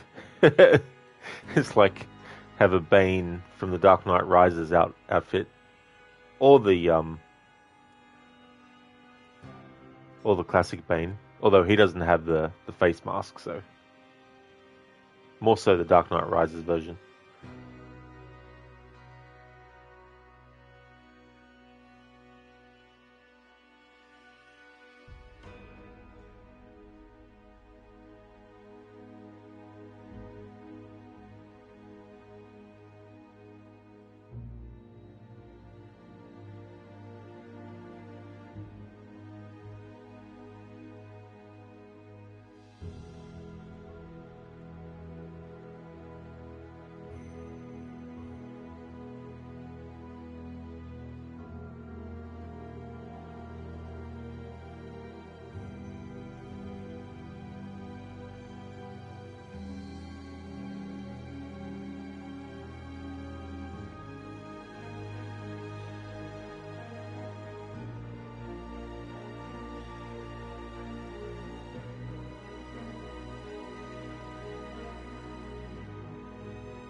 Well, there was some pretty intense music there. A few different variations. Then you get the music when you're fully alerted. I thought it'd be a good idea to wait until there was at least one or two left. That way, I could get the music for when you're actually in combat to last for a long time and all that kind of stuff as well. So that was good. And we're going to get to a point soon which has one of my favorite pieces of music in the game as well. I am Octavius, yeah. Yeah, it's funny doing a playthrough like this because it's understandable if people think, oh, is something going wrong? Like, is this supposed to be a part where Rod's not talking, or is there something he's saying but he's accidentally muted or whatnot? But yeah, sometimes it's tricky too because the music, you might think it's looped, but it hasn't yet because it might loop itself 3 or 4 times before changing to the next progression of the whole entire piece of music. So you might think, oh, it's looped a few times now. I should be right to talk. But then a new segment of the music happens, and you're like, ah. So sometimes I wait a little bit longer just in case. You love the soundtrack, kind of gets you anxious. Oh, absolutely. Yeah, it's really, really cool. Like the spectrum of being very, very quiet and atmospheric music to getting close to enemies to them not detecting you to them detecting you and then like combat and all that kind of stuff.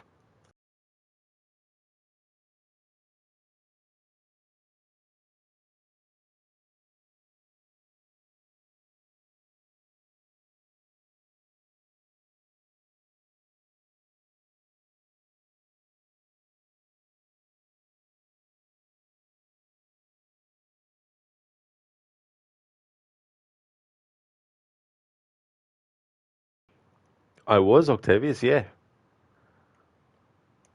Yeah, I was playing all that time. Got to be careful too because when you almost get killed, it'll make the volume of the music slightly go lower, and I try to avoid that as much as possible because I want the music to stay at the same volume and keep on going at that volume until it loops or stops. So it was good that I had a lot of room to move, and only having one enemy left at the end there allowed me to keep my distance and keep the music going.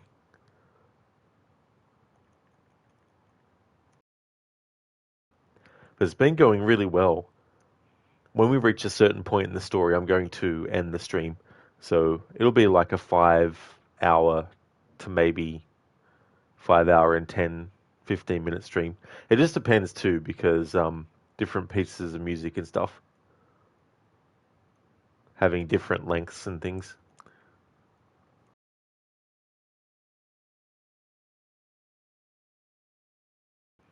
Ah, Octavia, so Monday, the game for Monday is Doom 2, Hell on Earth. I've never actually finished that game before. I think I've played a little bit of it years and years ago. So that'll be next up. I finished Doom, the original, last week. Finally got through episode 4. And episode 4 was an episode that wasn't in the original release of the original. It's funny to say that, like I guess it'd be the same as saying, like you've got the original Skyrim, then you've got the original remaster of Skyrim, and then you got the new remaster of it, and then you got the remake of it, and then you got this of that and that and this. Lovely Doom, epilepsy time. Yeah, I mean that's the thing too, like knock on wood, my whole entire life of gaming, I haven't actually had, you know, epilepsy or anything like that, or any reactions and stuff. Um, but it'd be cool if there was sort of like a setting for people who do suffer from epilepsy to be able to select the option to make whatever causes the epileptic reaction to not actually happen.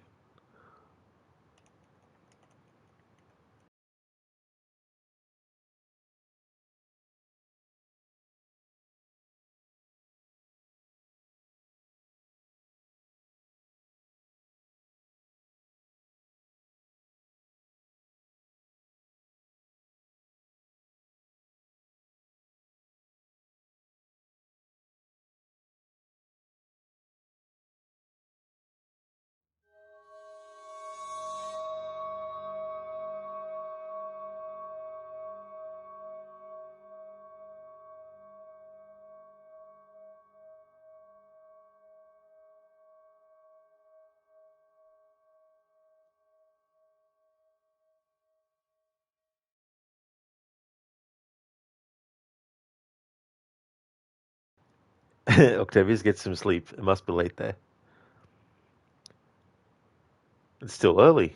It's only 12:28 a.m. It's only early yet.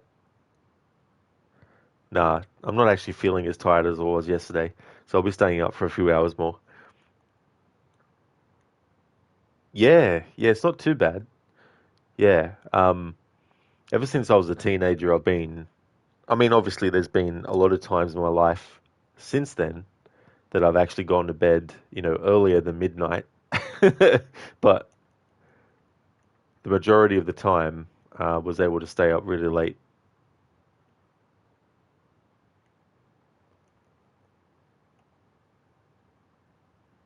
There's just something about being awake during the night and then into the next morning that I like. Oh, you thought it was like 4 or 5? Oh no, definitely not yet.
Octavius, what are your plans for tomorrow? You have to take your mother to the doctor. Oh, that's good of you to do, Octavius. Yeah. I hope that that all goes well tomorrow. As for me, I haven't really got any solid plans. But Monday can sometimes be a good day as well to go around and clean things up and tidy up a bit. But I keep my place, tidy, so there's not really too much stuff.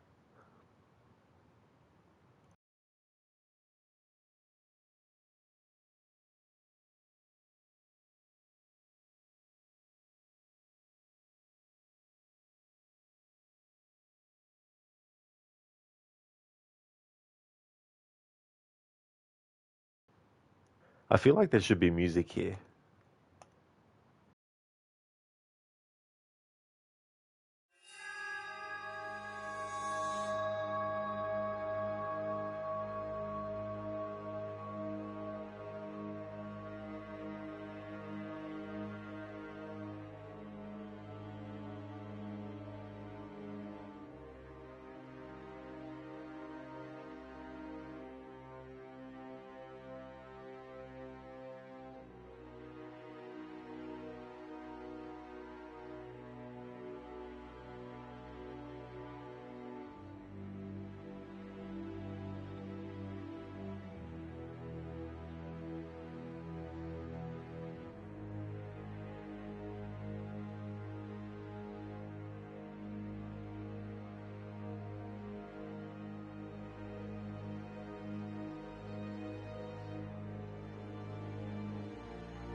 All right, so there isn't supposed to be any music in this direct part. Okay, that's definitely interesting.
Hey there, Maxi. G'day to you, dude. It's going well. We're getting to a point where one of my favorite pieces of music happens. It's one of the things I've been looking forward to this playthrough to hear.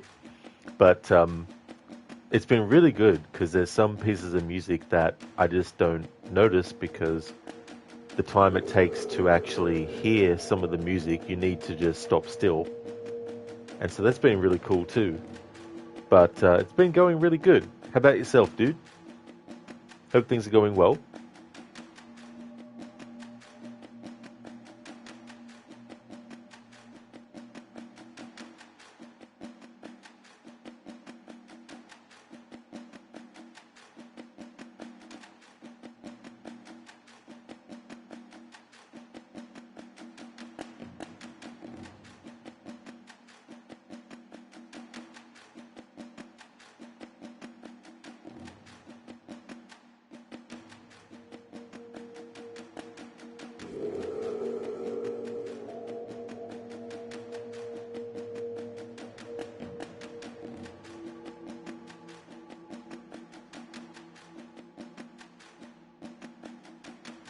Maxi, awesome. Great to see some Rise of the Tomb Raider and hear the music.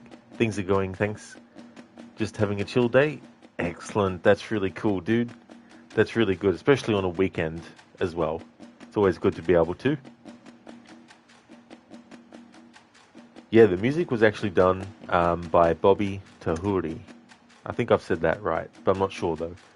But did a really good job. I like the music in all three games actually in this trilogy. But yeah, Bobby composed the music for this one. Some really good pieces of music.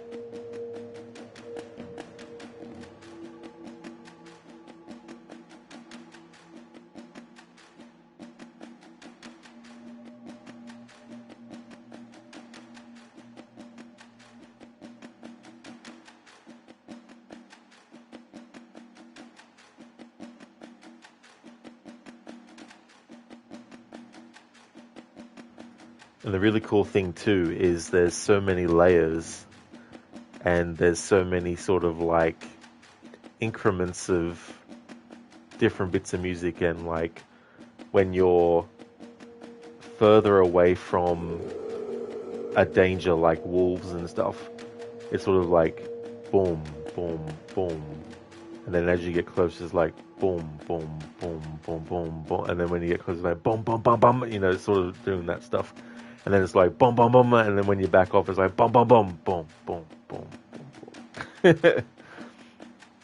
Maxi Morrow was playing some Metal Gear Solid the other day, and the music that just makes you think, I need to do a music only run for this game.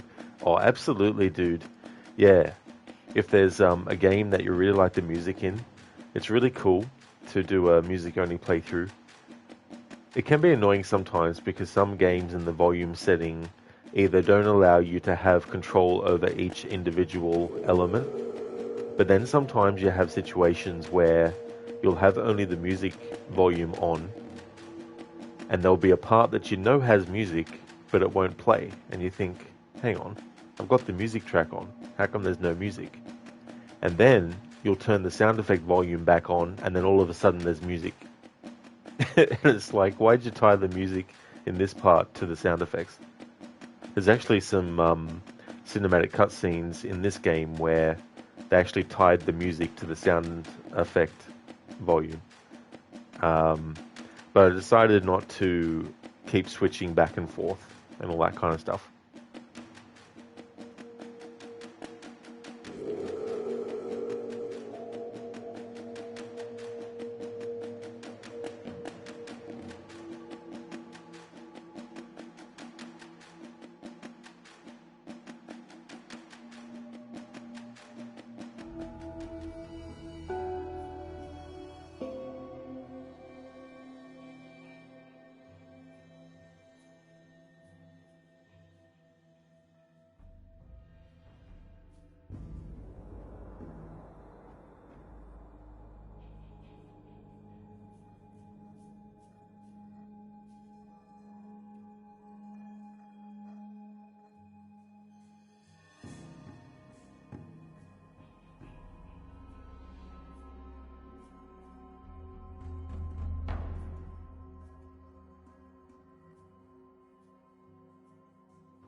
Maxi, they put the sound effects such as wind, etc., tied in with the sound effect when you complete a mission in AC Shadows, which sucks because you want to make a notification overlay in the Shadows theme. Oh, damn.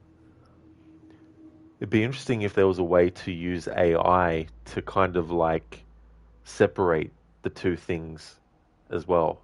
I mean, I don't know if AI with sound has advanced to that level yet. I mean, maybe it already is. I don't know, but in those instances, it'd be cool to be able to use something to separate the two.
Maxi, indeed, it sure is doable.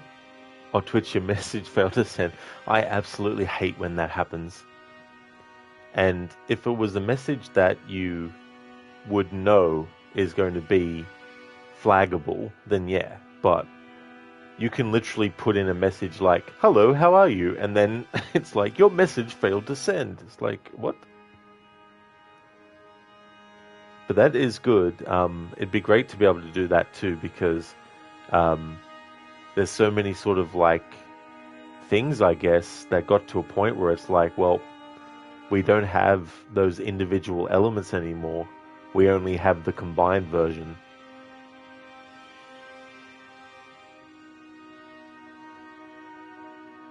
I was saying, I think it was, I can't remember if it was in this stream earlier or yesterday's stream of this, but no, actually it was today's stream.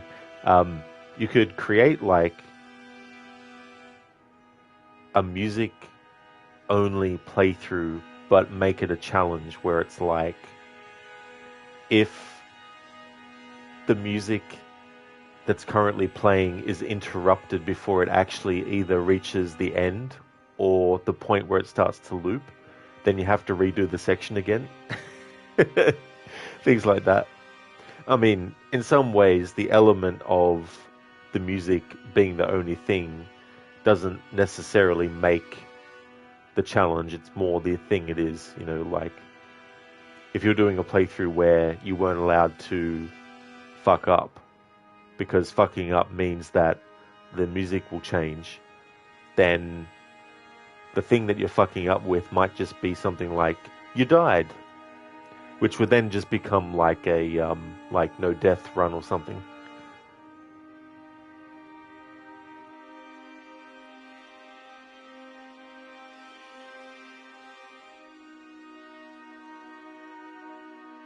So we're getting closer and closer to the sequence that I've been looking forward to doing, or one of the ones I've been looking forward to doing with the music only for, well, a while now, because I've had the idea to do a music only playthrough for this game for like a couple of years at least.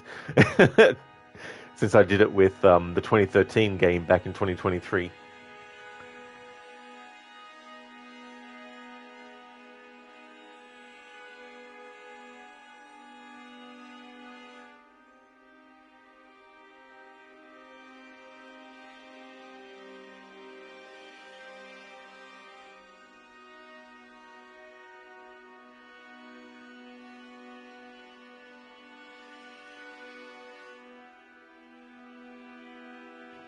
That's right, Maxi. Yeah, it's hard to believe that 10 years have passed since this game came out. And next year, the Tomb Raider series will celebrate its 30th anniversary overall.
All right, so this music is looping. Maxio, wow, I'm sure you have something planned for the 30th. I definitely would like to.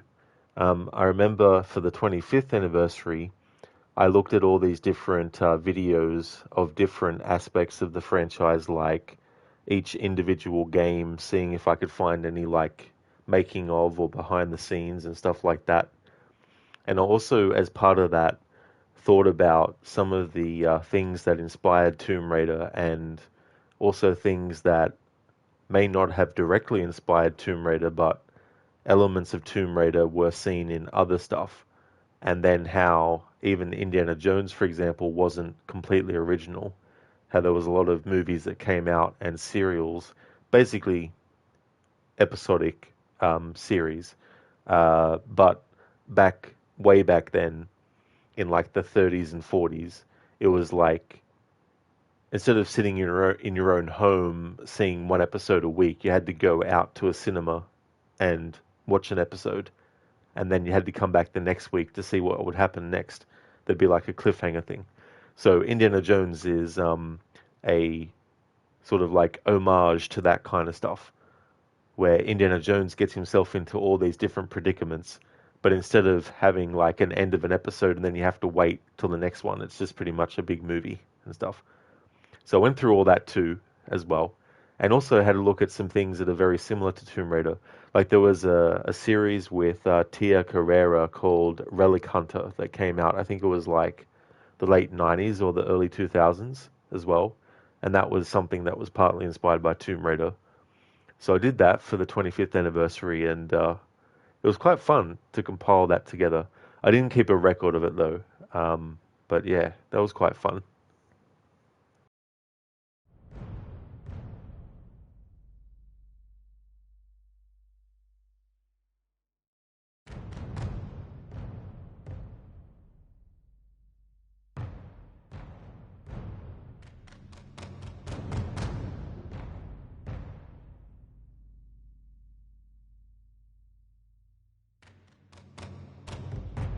Oh yeah, Maxi. I think I also covered some Prince of Persia stuff because there's a lot of similarities between Prince of Persia and Tomb Raider.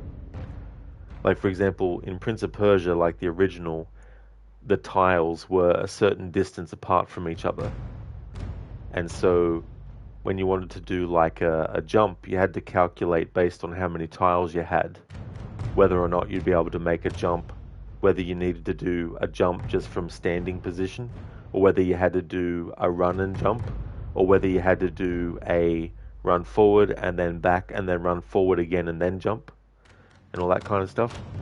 And so you have Tomb Raider, the original Tomb Raider games, where it's grid based, and you have a similar kind of thing. You have to work out on the grid for the environment how far away you need to be able to make a jump to another edge, either from a standing position or a running, jumping position, things like that.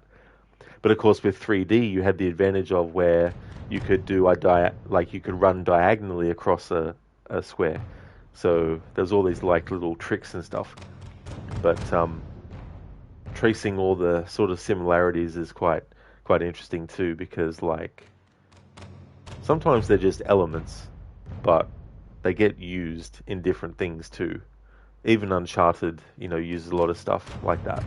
But the whole thing with climbing, jumping, and running and jumping and all that kind of stuff, like ever since I was a kid and playing games like Mario and also the original Prince of Persia. Well, I say the original, but it was actually the Super Nintendo version of the original. Playing all that was sort of like what got me into that style of game as well. So that's why I like a lot of platforming games.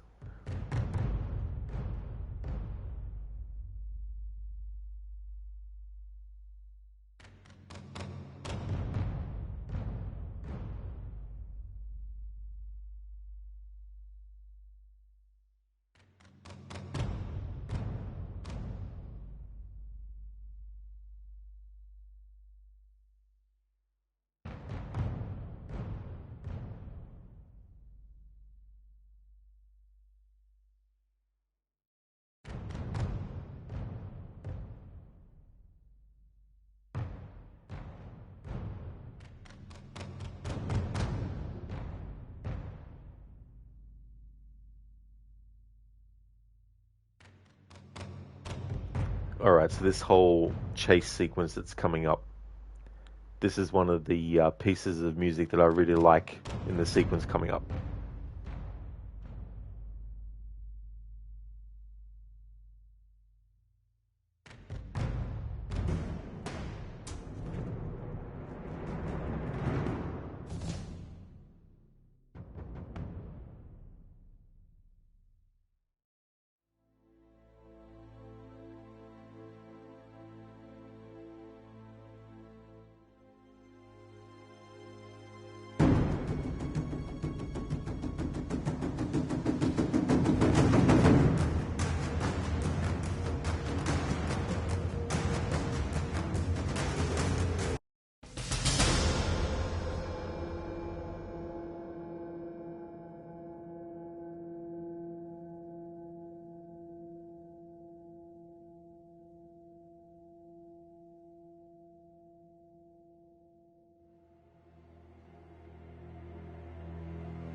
A new adventure awaits. I'll be doing this in the next stream. It's the Baba Yaga DLC. There's music in this DLC that's not in the main game. So I definitely wanted to include it. Thanks for the GGs, Max. That whole chase sequence, I love it. The music there, especially when the helicopter first arrives and stuff. It's short overall, but it's short but sweet sequence. Savannah, you thought Baba Yaga was hard. It definitely can be. It definitely can be tricky. Like I remember fighting Baba Yaga as well, like trying to get the timing for some of those sections where you have to, you have to hit her before she cuts the rope and all that kind of stuff. Pardon me, had a hiccup. So I'm going to be ending the stream soonish, like in the next minute. I just want to see where the music takes us once we get past this part. But if we can get to the campfire that's nearby here, and then that'll be a good point to end the stream.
Alright, so this is where I'm going to call it a stream.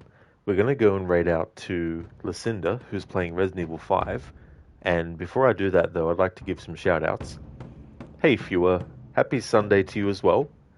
You're here eating breakfast and chilling to the show. Oh, very nice, Fewer. I hope you're enjoying your breakfast. Sorry about the timing for me finishing, but thank you so much for popping in, though. I'm glad that you joined the stream. I hope that you enjoyed the stream. I mean, I don't know how much you might have seen of it, but whatever it was, thank you so much. Just about to do some shout outs and then raid out to Lucinda. But I hope you're having a good weekend. No worries. We're roughly 8 hours apart. You think, oh, you're 16 hours ahead. Yeah, you got a lot of time zone differences.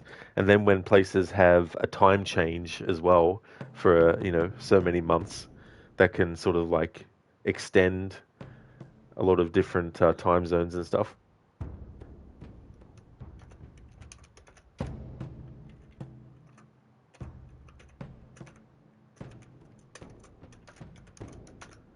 Oh, yeah, Max, that's all good, dude. Absolutely no worries at all for the stream.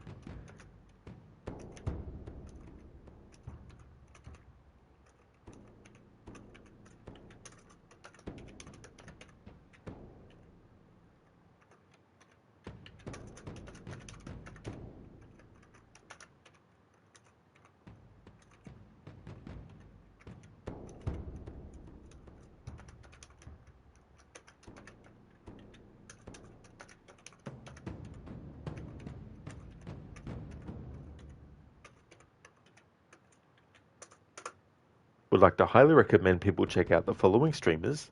In Mita, who's doing a playthrough of Assassin's Creed Unity, doing 100%. He's also doing a playthrough of Alien Isolation at the moment. Crocodiles, who's doing a historical order run. He finished Assassin's Creed 2, but what he's doing for this historical order run is he's taken all these different games across all these different series and franchises and genres, and he's looked at what year each game takes place in, and then he's put them in a timeline order. So he finished off Assassin's Creed 2 recently. I think the next game in the historical order run might be the game Pentiment, and there's definitely a lot of other Assassin's Creed games that will be part of that historical order run as well. Mr. Gote is a streamer of games like Banishers, Ghosts, and New Eden. Scar is doing a playthrough of games like Days Gone, as well as Control, and also Indiana Jones and the Great Circle. Schiller is also highly recommended. He did a stream recently of Resident Evil 3, the remake. He did it on Inferno difficulty with unlimited rocket launchers. He's also a big fan of the Assassin's Creed series. He's doing Assassin's Creed Liberation as part of his marathon. And definitely highly recommend checking out Maxi as well. He's doing a playthrough of Assassin's Creed Shadows. He's also a fan of a lot of JRPG franchises. Also, he does a lot of tools for Twitch, so comes up with a lot of really cool ideas and turns them into tools that people can download as well. So very creative in that regard too. So definitely recommend checking out all those streamers if you haven't before. And Crooked, that's absolutely no worries at all for the shout out. No worries at all, Senny.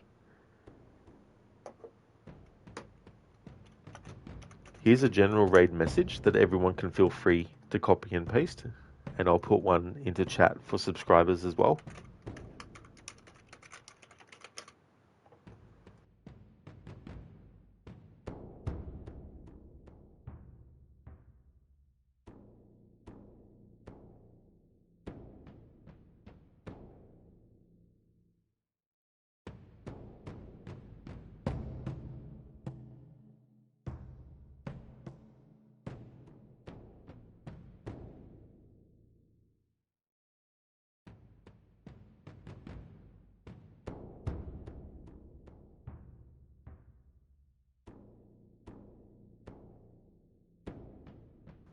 There we go. So I thought I'd put in my Tomb Raider related emotes across both versions, reboot and classic. And the current schedule, the next stream that you'll see from me will be Doom 2, Hell on Earth. That's my Monday game.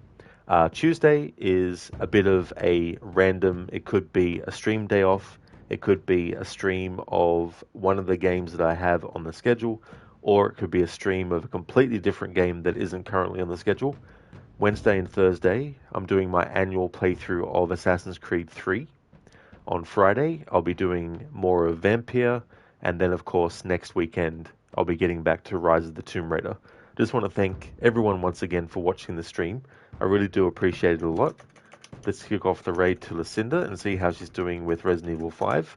She's doing a marathon, so she's done a lot of the other games up until that point already. And then after Resident Evil 5, she's got Revelations 2, and then 6, and then 7, and then Village left after that.